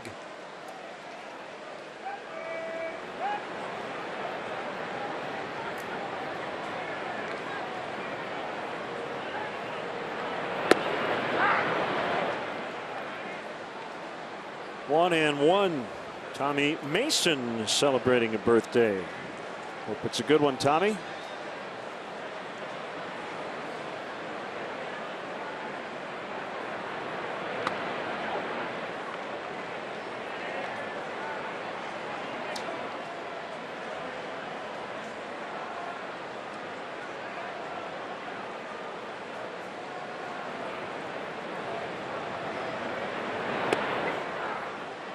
Curve at 77. 2-2.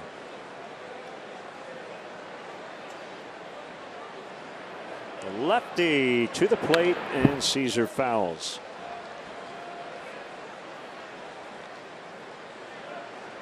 Caesar did such a good job retooling his swing.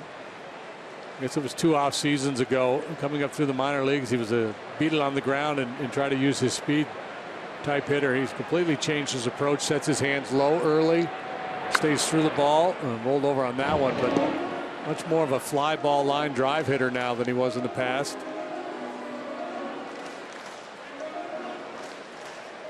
He has been a very important bench piece, getting the occasional start. 2 in a row. He left yesterday, right tonight.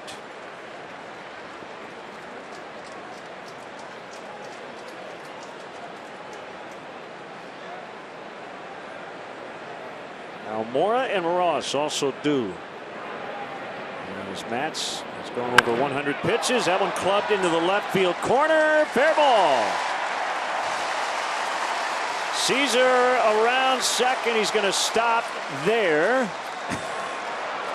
And I think he was respecting Cespedes' arm, and had he gone, he would have made it. Yeah, there you go. He was a couple of things. He's thinking, well, that's Cespedes out there, and he's also thinking, well, there's nobody out, and I'm not supposed to make that first out at third base. You could see him kind of taking choppy steps around second base as he worked all that through his mind. But another great swing of the bat, his second hit tonight.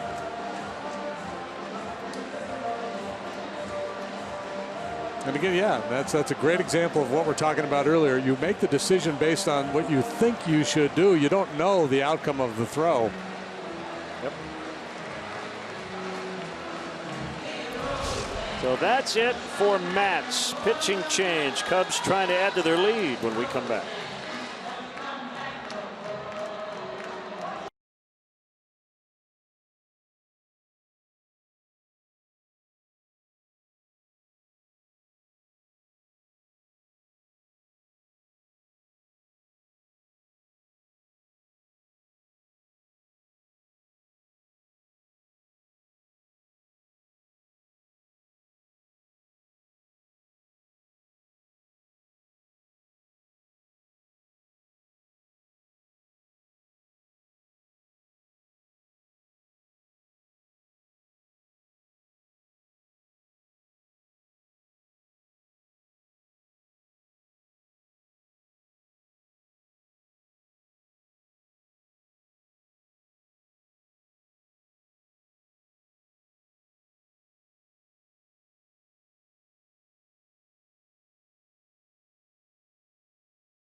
Pitch at 120, and up to the first 10,000 early arriving fans will receive a Jake Arrieta Cy Young Award bobblehead presented by Pepsi and the Brookfield Zoo. For more information, visit Cubs.com.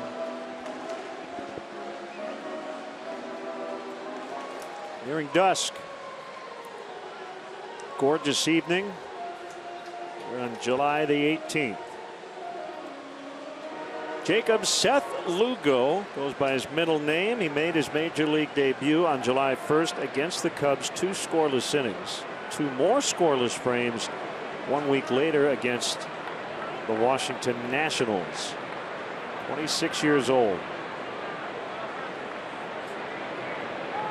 Runner at second, nobody out. And the pitch to Almora is bunted, foul.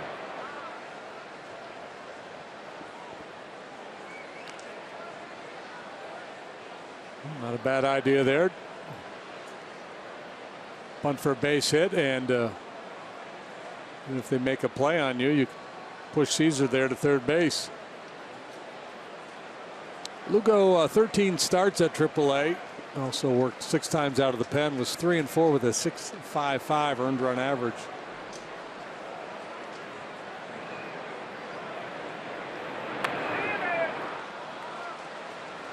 Another foul bunt. If at first you don't succeed, try again, but probably not try again.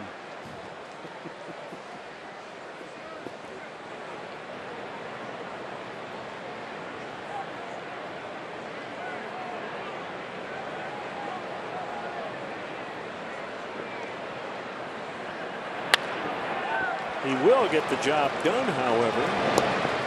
Grounding out to the right side. That will earn him fist bumps when he gets back to the dugout. Infield pulled in against David Ross.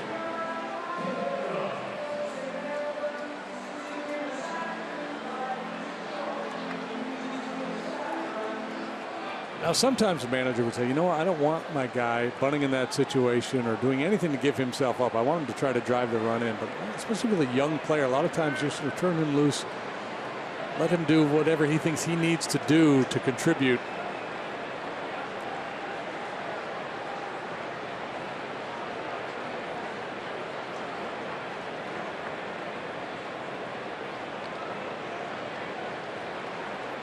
Walker and Flores discuss.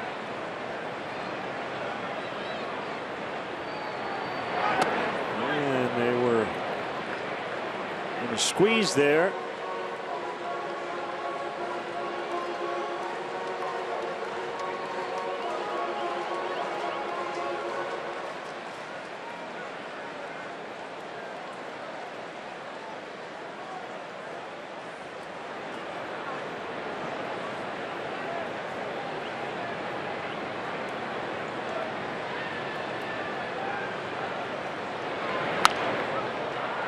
One and one to David.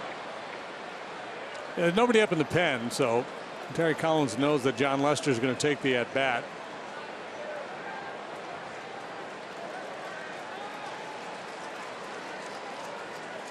Interesting alignment with the infield in.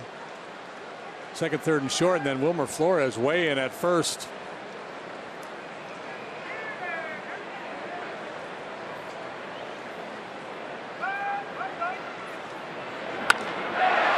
Driven foul to left.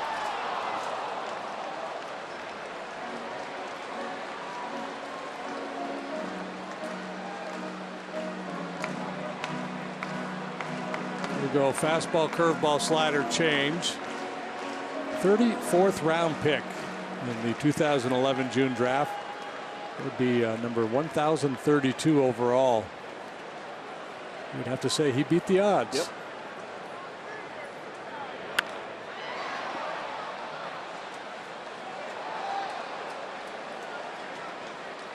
Mets hoping the Phillies can hang on, leading the Marlins 2-0 in the 9th inning in Philadelphia. Mets were tied with Miami for the second wild card spot. Starting play tonight. So Aaron Nola and Jose Fernandez pitching in that one. Fernandez having a big strikeout night. 14 in 6 1/3, but he could take a loss. 2-2 now on Ross. They must be on the road because he never loses at home. You are correct.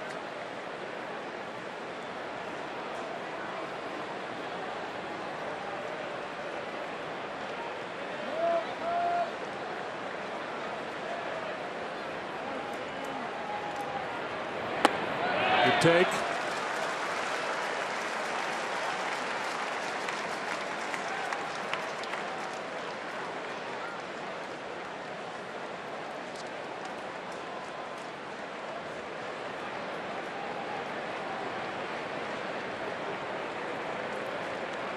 Caesar will be going on contact here with Lester coming up next.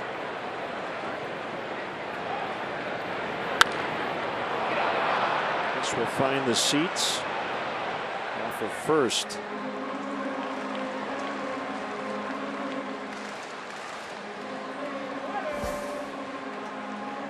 Mentioned A-Rod hit his 696th tonight.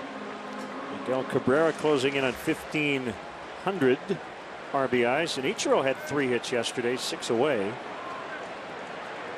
I guess Fernandez got to 500 strikeouts in terms of games pitched, 3rd fastest in the modern era tonight. That'll get it done. Deep center. Lagares will get to the spot. Here comes Caesar. Sacrifice fly, David Ross. 4-0.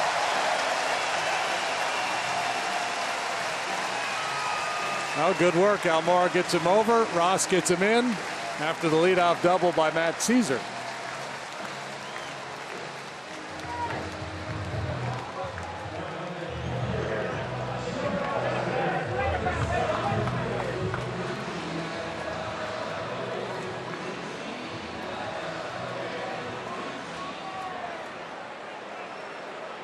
Base is empty, 2 gone.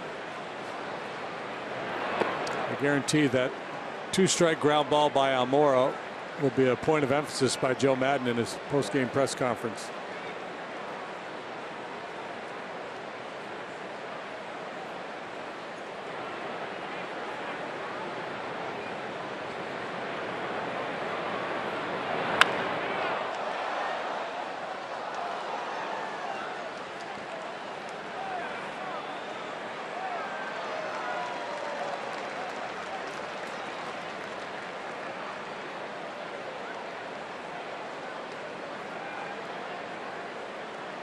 I believe we had the note the other day that Yu Darvish was the fastest ever to 500 strikeouts. Yeah, I think Doc Gooden and Yu Darvish are the 2. I'll have to double check. 4-0 Cubs. We go to the 7th.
Run a homer by Anthony Rizzo. I mean, think about the run scoring plays. Ross and Rizzo working very deep counts before coming up with the big swing. Start something special with a great deal on a Honda now at your Honda dealer. Yeah, and conversely, the Mets here the last 2-3 innings have been very swingerish. They're hacking early.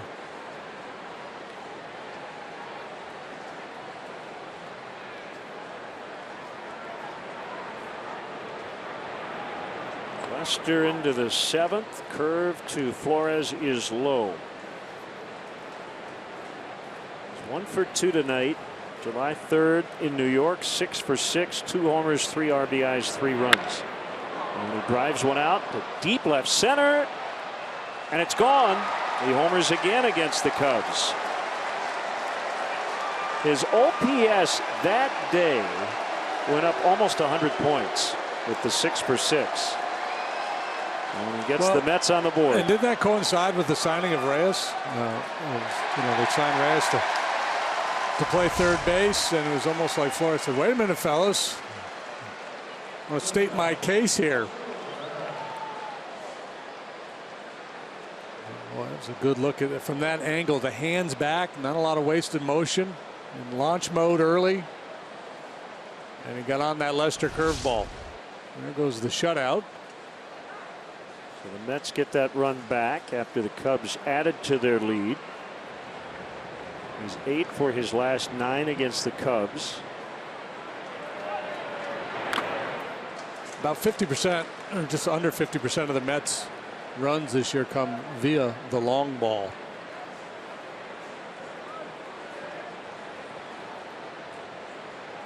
Mentioned earlier about they got a lineup full of fly ball hitters, so coming to Wrigley this time of the year, they're probably salivating, thinking, wind's going to be blowing out. We're going to do some damage. Wind right now isn't doing a thing.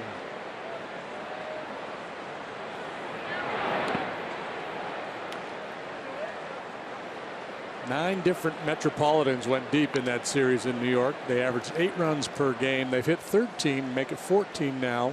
Or excuse me, 29 home runs in their last 14 games. I don't mean to get meta on you, but by doing nothing, is that doing something? That's a thing, right? Yeah, you're doing. Yeah. You said it's kind of like Hippo Vaughn, 100 years ago when he wouldn't pitch. Kyle Schwarber with a nice play. Look at that. I can still play. I can still pick it.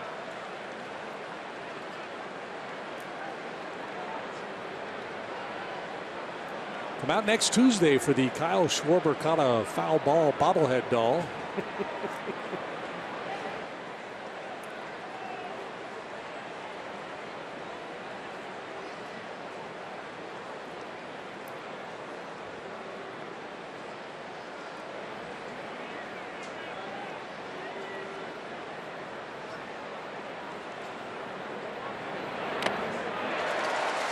Foul tip, strike 3.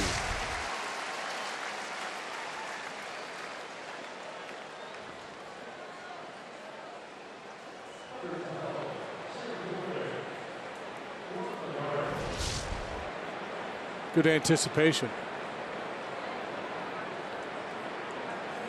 He looked healthy right there. Get him in there.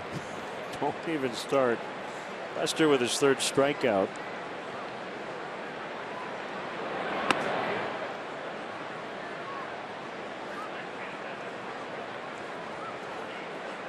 First 5 innings, just about everything on the ground off of John.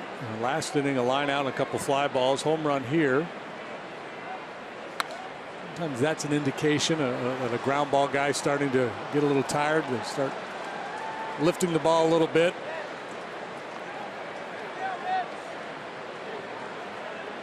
But aside from the Granderson line out, the other balls last inning were not well struck.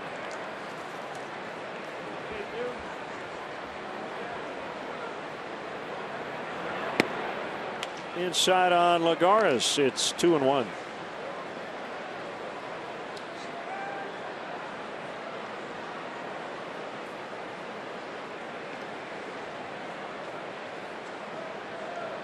Big leg kick by Lester. Ground ball, Bryant. For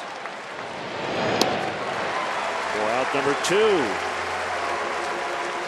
There's d'Arnaud.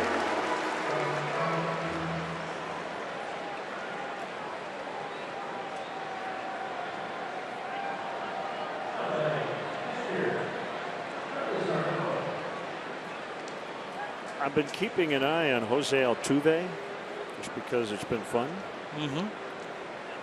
Through Sunday's action, the Astros second baseman, only 26, making $3.5 million this year.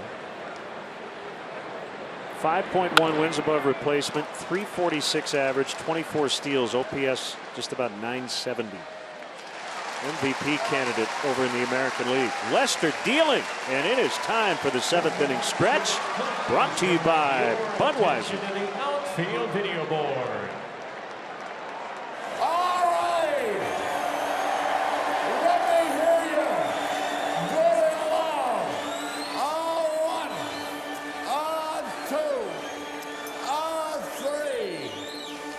Take me out to the ball game.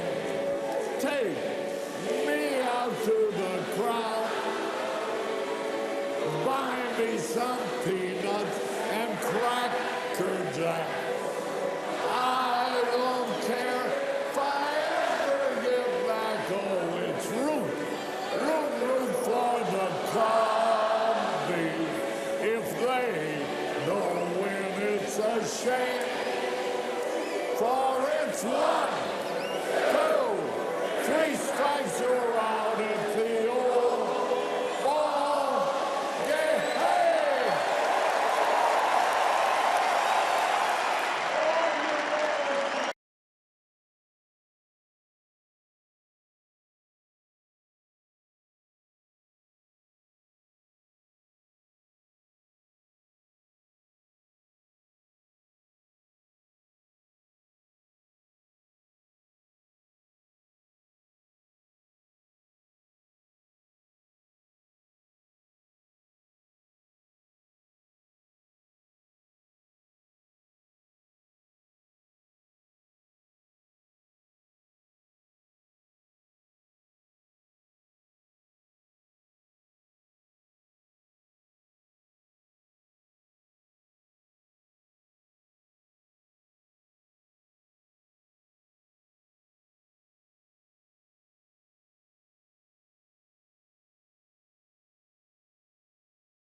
Put the Mets on the board. How about this catch by a young Cub fan?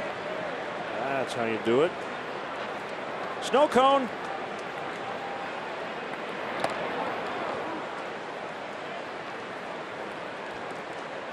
Still working the crowd.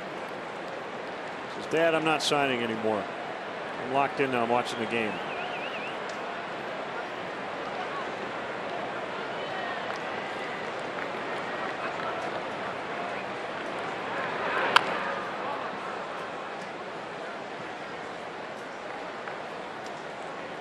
Two strikes on Javier Baez. Do they still do show and tell in school? That'd be a good show and tell, right? Bring the ball, tell the whole story about your day at Wrigley. I think they do.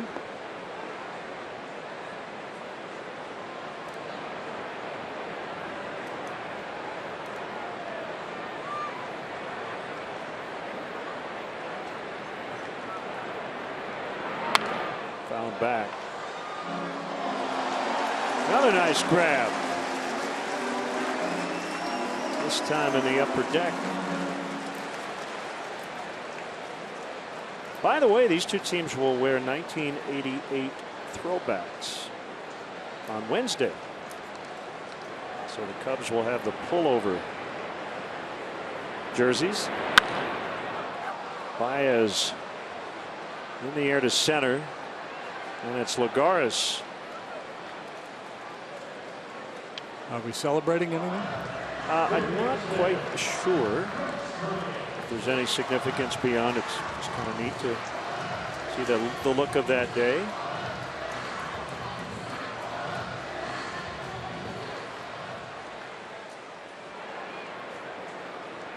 Mets went to the postseason in '88, didn't they? They did.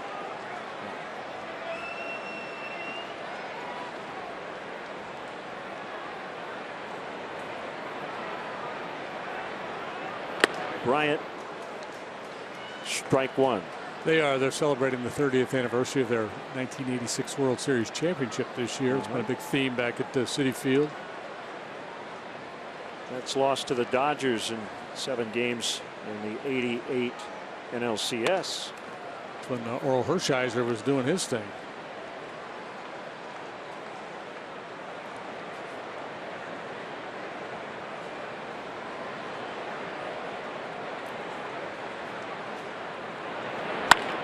Bryant lines to Cespedes. Little bobble, but eventually made the play.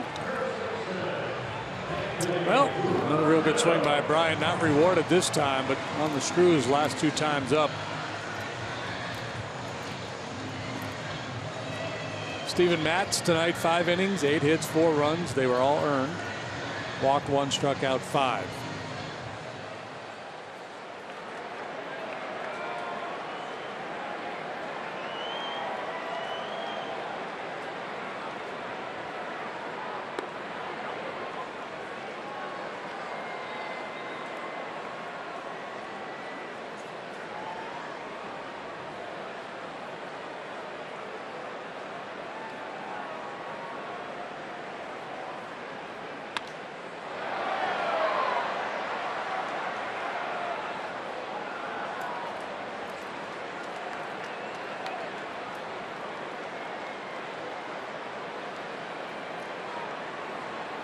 I wondered if 88, the significance might have been the first night game here at Wrigley, but I have not been told that that's the case. So we'll get on it tomorrow. I'll ask again and find out if there's any other specific reason for it.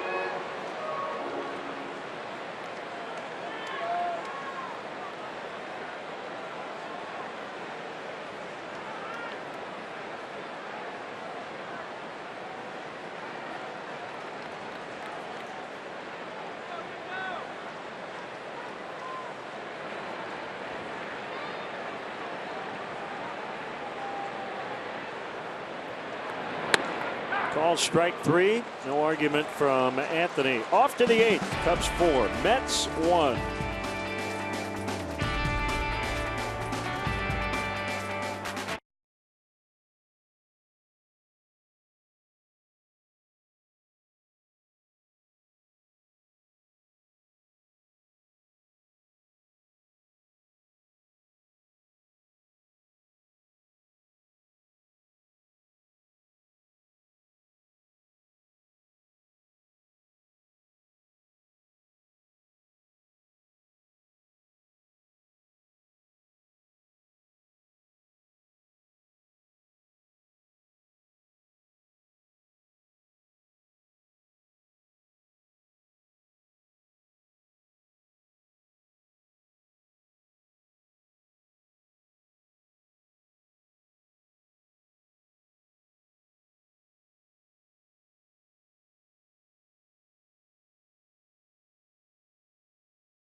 Fan cam. And I'm hanging on tight till the whole thing ends. 'Cause New York sky don't get much brighter. She sets the city on fire. She sets the city on fire.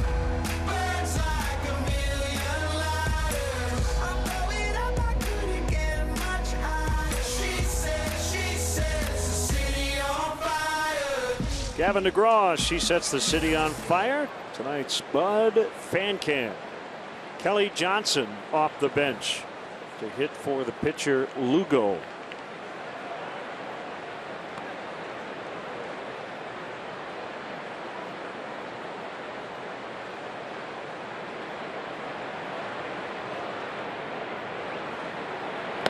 Swing and a miss.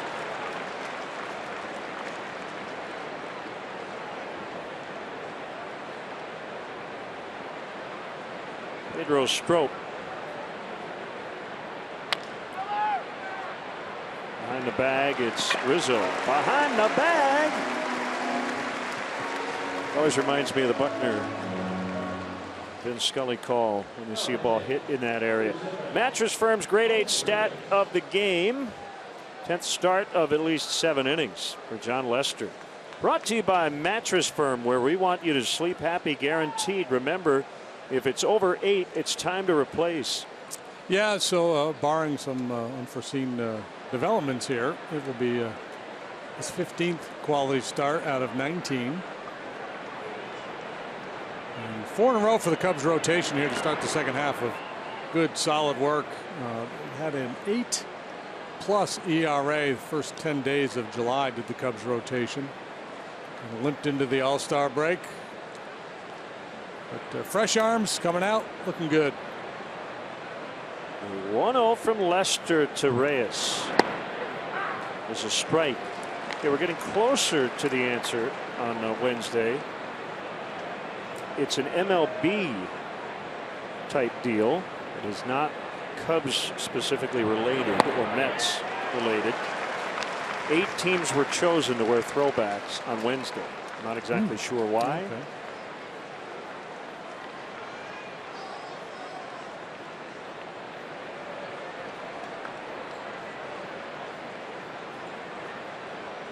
One, two.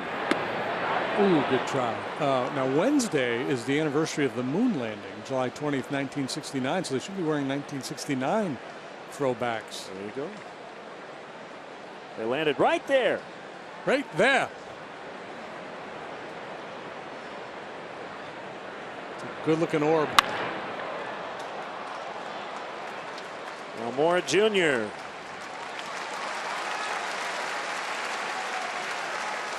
He's battling a little bit here as we have got the sun down.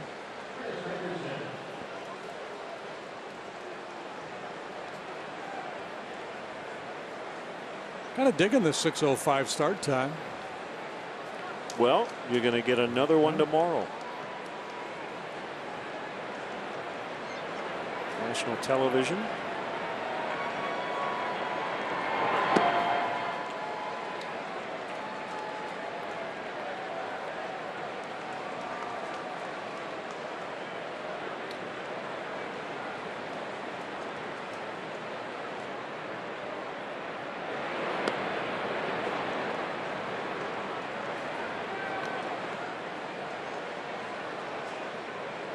Two balls, no strikes. Eric Goodell.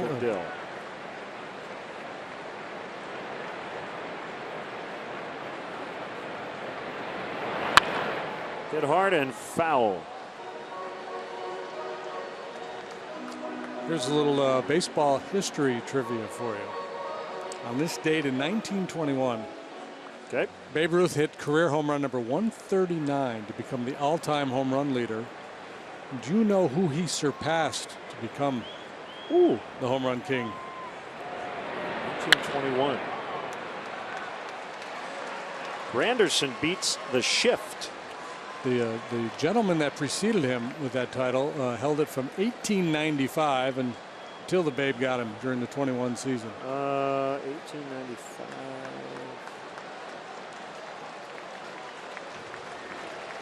Give me the pitching change to look it up and I'll tell you. Gentleman by the name of Roger Connor. That was on the tip of my tongue. They stand and cheer for John Lester.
Pedro Strop will take over against Yoenis Cespedes. Cubs lead by 3. Granderson at first, 2 outs, and a very dangerous hitter at the plate. Pedro on for the 40th time. John Lester charged with 1 run so far and responsible for Granderson down there at first. Outstanding work by John tonight. Hands it off to the bullpen, and they just need to get 4 outs.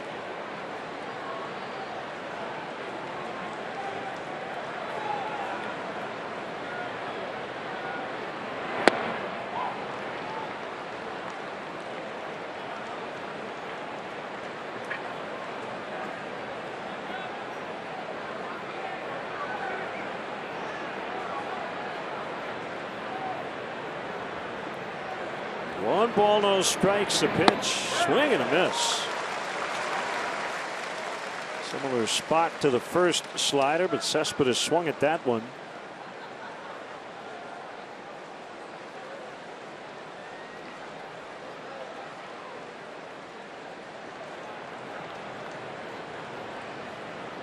What a different story tonight for John Lester against the Mets.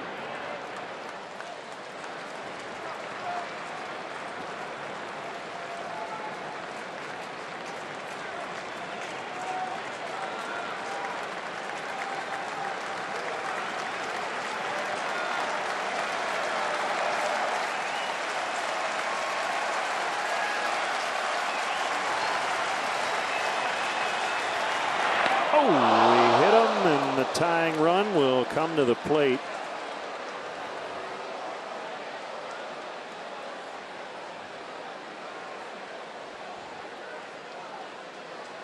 He's got a little out of whack with his delivery, and this slide ball got away from him. Right on the elbow guard.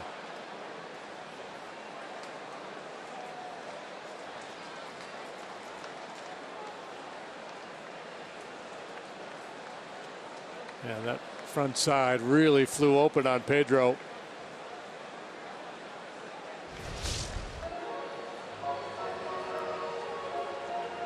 Here comes Chris Bosio. Neil Walker, the hitter.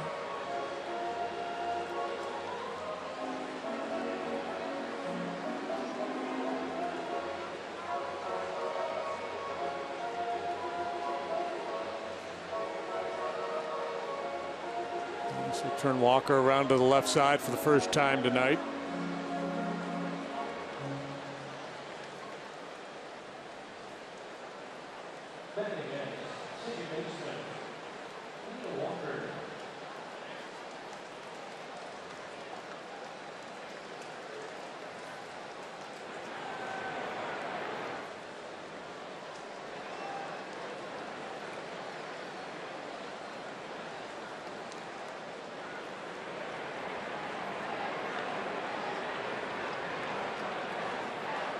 Walker got off to a great start. Hit 9 home runs in April with his new club. Batted better than 300. Just a $190 here in July. 2 on, 2 down. 3-run ball game. Low for a ball. There will be some action. Carl Edwards Jr. is getting up along with Travis Wood.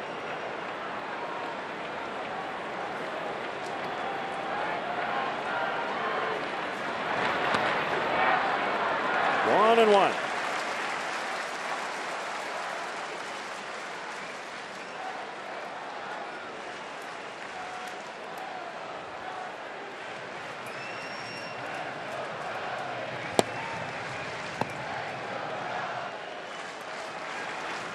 There's a sign from Ross. Here it is. A splitter there. Fastball, sliders most of the time from Strop, but every now and then against a left-handed hitter he'll try that split.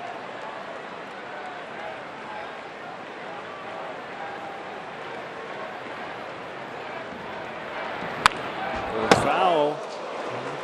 Doesn't have a lot of bite right now. He Worked a third of an inning in the opener of the Rangers series.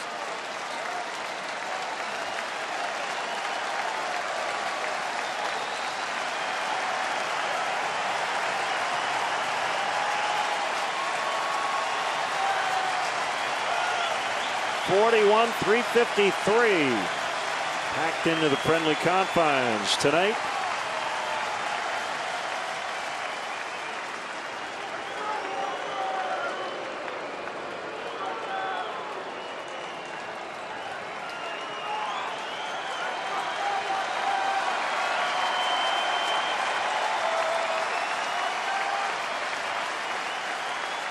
And the 2-2, and he got him to end the inning.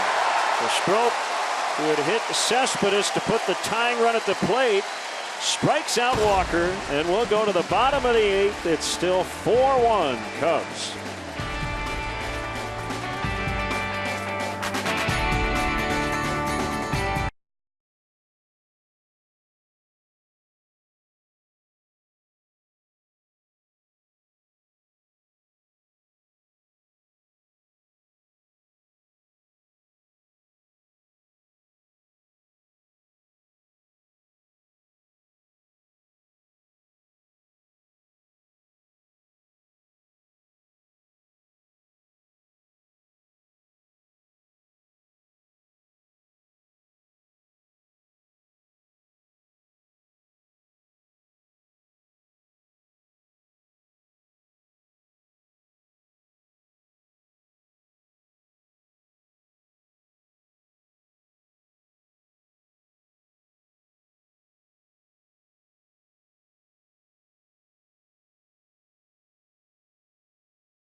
Trying to improve to 3-1 to start the second half, and they're trying to beat the Mets for the first time since last year's regular season.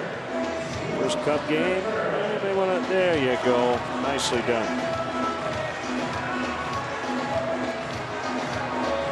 Well, Lugo did a nice job. 2 scoreless innings for the rookie. He had a strikeout. Now Eric Goodell will work for the 14th time, 1-0 with a 4.15. Fastball, split, and a curve.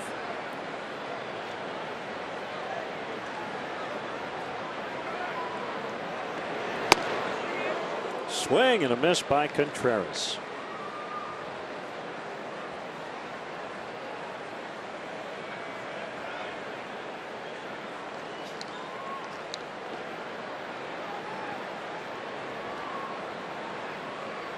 Bell from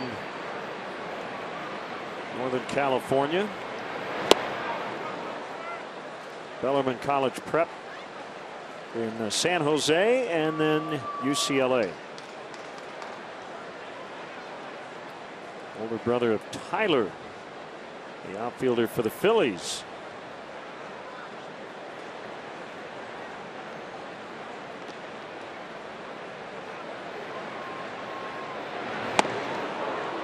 And he strikes out Contreras.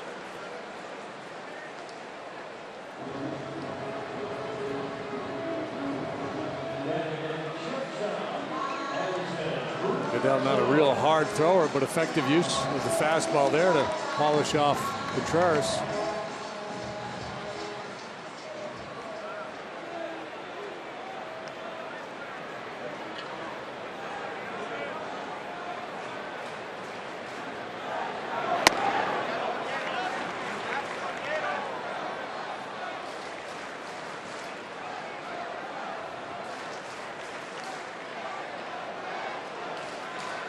1-0 the count on the Cubs shortstop. Oof. Hello. Splitty.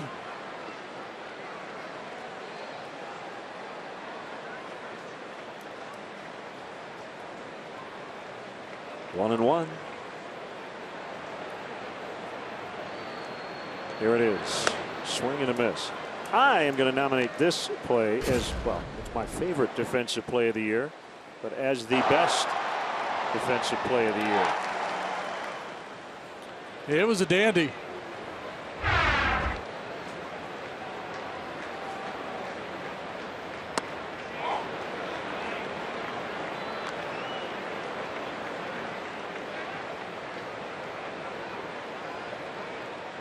Hello. You should have an award show. I call it the Lenny. Give out the Lennys. I just really like that play.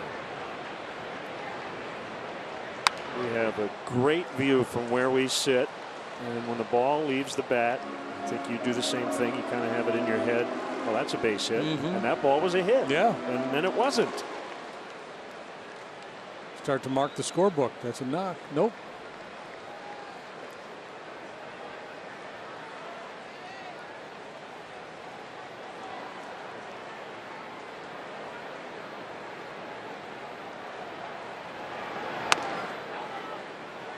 Just inside, 3-2. The closer talking it over with Lester Strode. Flores, Cabrera, Lagares are the scheduled hitters for the Mets in the ninth. Terry Collins has options on his bench. I don't know if he likes them any better than that trio. There's another good splitter.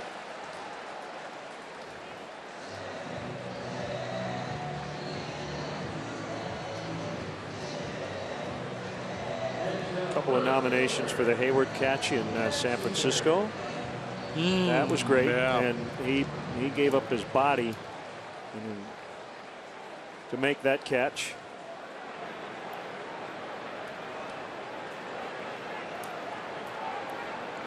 Usually what I go with is the most recent because I have a terrible memory.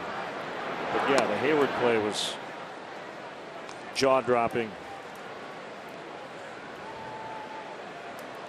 Javier Baez went into the stands to make a great catch. Too many options here. I already said what I'm going to say. Can't change my mind until we show a replay of one in April, and then I'll say that was the best one. I'm malleable. What can I say?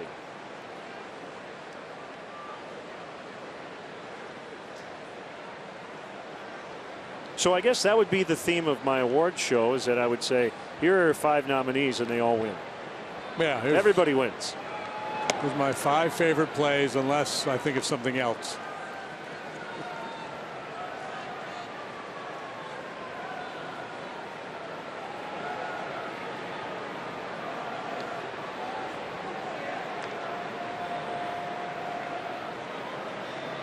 Here's a 2-1. Caesar swings and misses. Goodell has been impressive here in this 8th inning.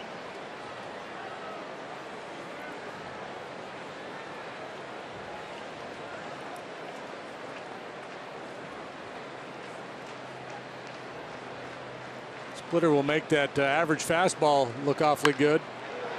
Fair ball. Look out in the bullpen. Look out at second. Safe. Cespedes nearly got him. Caesar's in.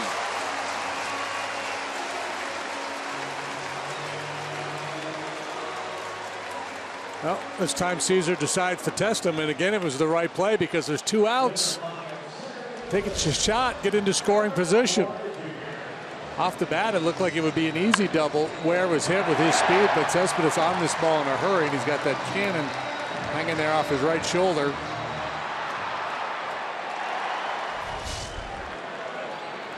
So Matt's 3 out of 4. You know why? Because he treated every at bat like a pinch hit appearance.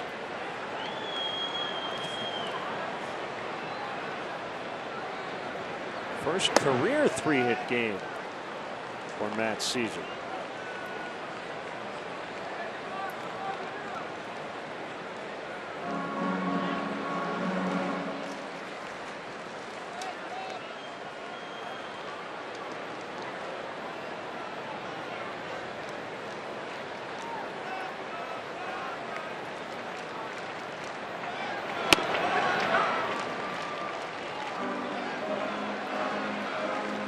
Good reaction by Almora on that pitch near the outside.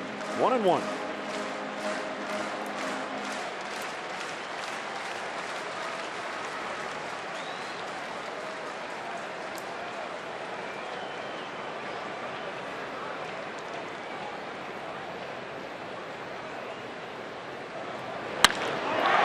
Base hit, Caesar to third, and it gets past Cespedes.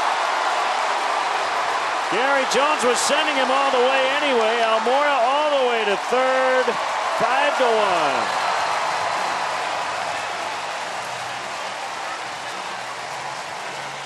Well, it should be a single and RBI and E7, allowing Almora to go all the way to third base. And Cespedes, I think he just, in his haste to come up and make a big play, misplayed the ball. He's there in great shape. And Caesar's still a couple strides shy of third base, so if he fields it cleanly, he's got a real good shot at him at home. But he didn't field it cleanly, did he? No, and yeah, Gary Jones was sending him the whole way. Yeah, see where his eyes are looking at the base runner and not the base ball.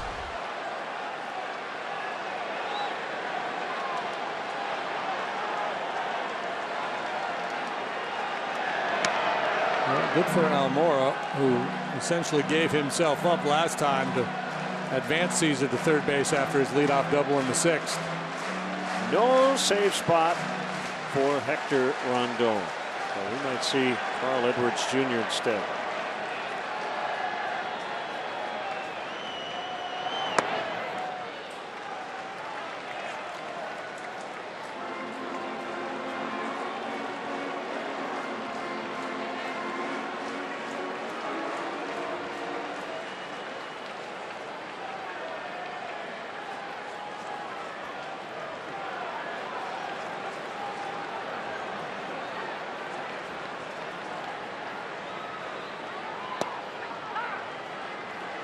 One and two.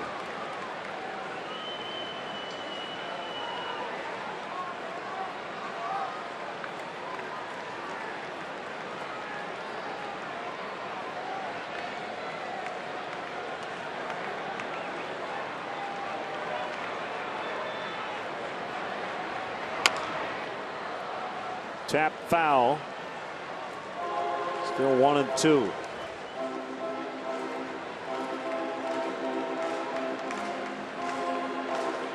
The Cardinals lead the Padres 2-1.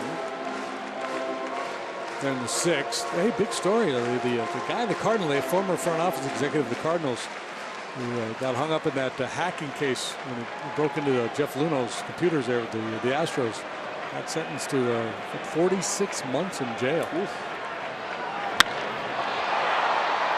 Almost 4 years, huh? Caught by Lagares. Albert Almora Jr. Got a good night. The Cubs lead 5-1 as we go to the 9th.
of the game. See, the Lennies are already having an effect on our crew.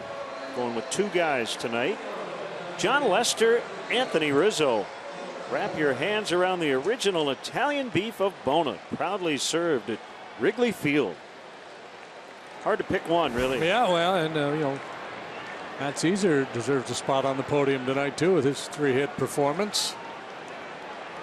He's going to slide over and play left field now as Jason Hayward comes in for defense, and Carl Edwards Jr. will go to the mound. Try to finish this one off.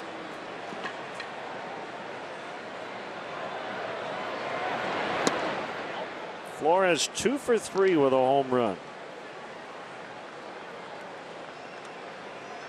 It's been impressive work from young Mr. Edwards. A .154 ERA and 10 appearances. The fastball has natural cutting movement, and you know, for him, basically with a fastball, it's aim right down the middle and let that movement take over. He just broke Flores' back. He's got long levers, does Edwards. He's a lanky guy. Whip-like arm action.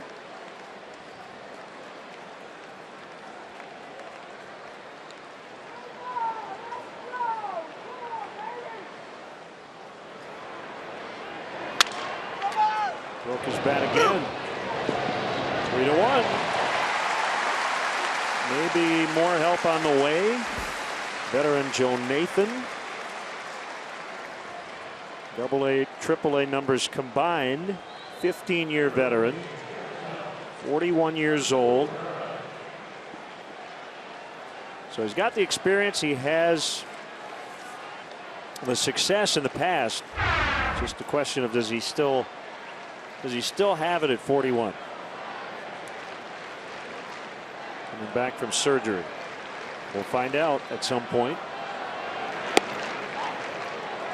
So twice, right? He's had Tommy John surgery now. And the fact he had it last year at age 40 and said, I'm still coming back. I mean, Yeah. That says something, doesn't it? Most guys would just say, I'm good. Yeah, and I would imagine that, you know, you probably had that conversation with the doctors. Look, am I wasting my time here? And I said, no, we can get you back and you could still compete.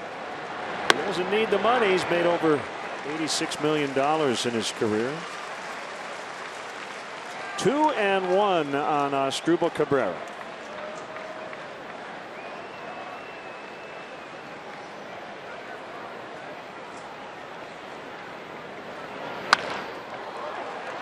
Sharply hit on the ground into center.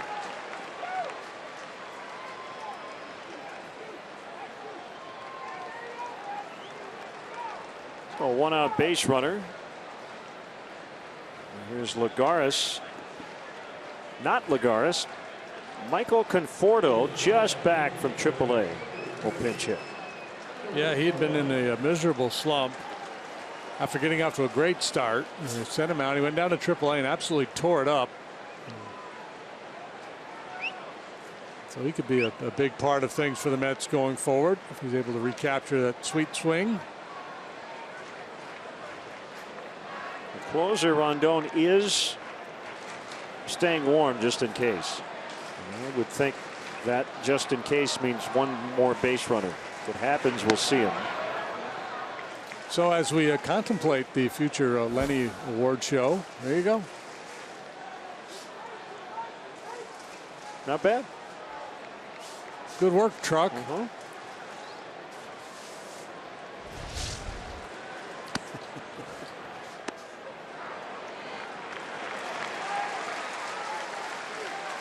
work by Mark Stencil.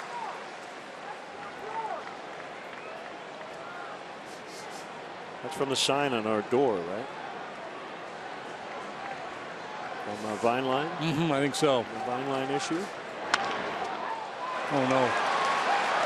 So it was only Russell over on that side of the field. So obviously Conforto doesn't do that very often. as the Cubs shifted. And it has created a save situation for Hector Rondon, and that's who we will see.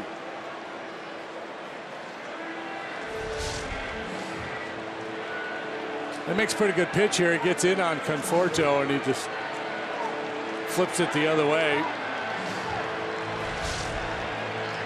Back-to-back hits, and the Mets are not done just yet. 5-1 Cubs in the ninth.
The stuff matchup, as JD mentioned, tomorrow, Syndergaard and Arrieta. And then the crafty matchup, Colon and Hendricks on Wednesday. And the irony is that 3 of those 4 guys were all-stars, and the one with the lowest ERA was not. Good point. Tomorrow night's game starts just after 6 o'clock. And our 1:20 first pitch on Wednesday. And here comes hard-throwing Hector in pursuit of his 16th save. He got number 15 on Saturday with a 1-2-3-10 pitch 9th inning in the 3-1 win over the Rangers. 2 on, 1 out for d'Arnaud. Here's the pitch. It is in for a strike. James Loney is on deck. He represents the tying run. d'Arnaud just a couple of home runs so far this year. He missed a bunch of time due to injury, but he's got a legitimate pop. He hit 12 home runs last year and less than 300 at bats.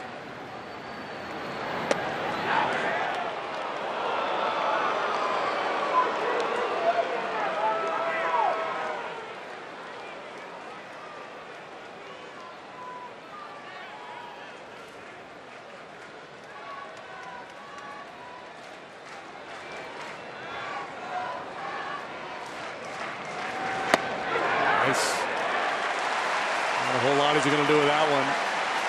98 on the fastball.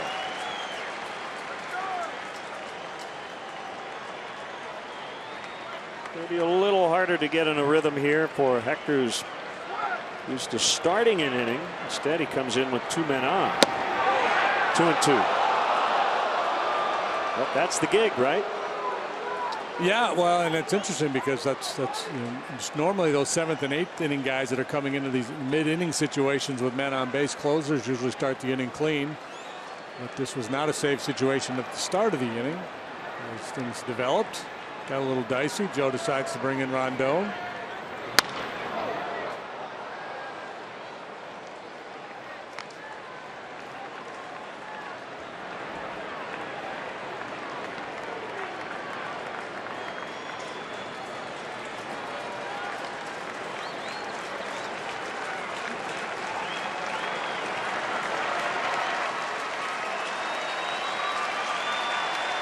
Two on the Mets catcher.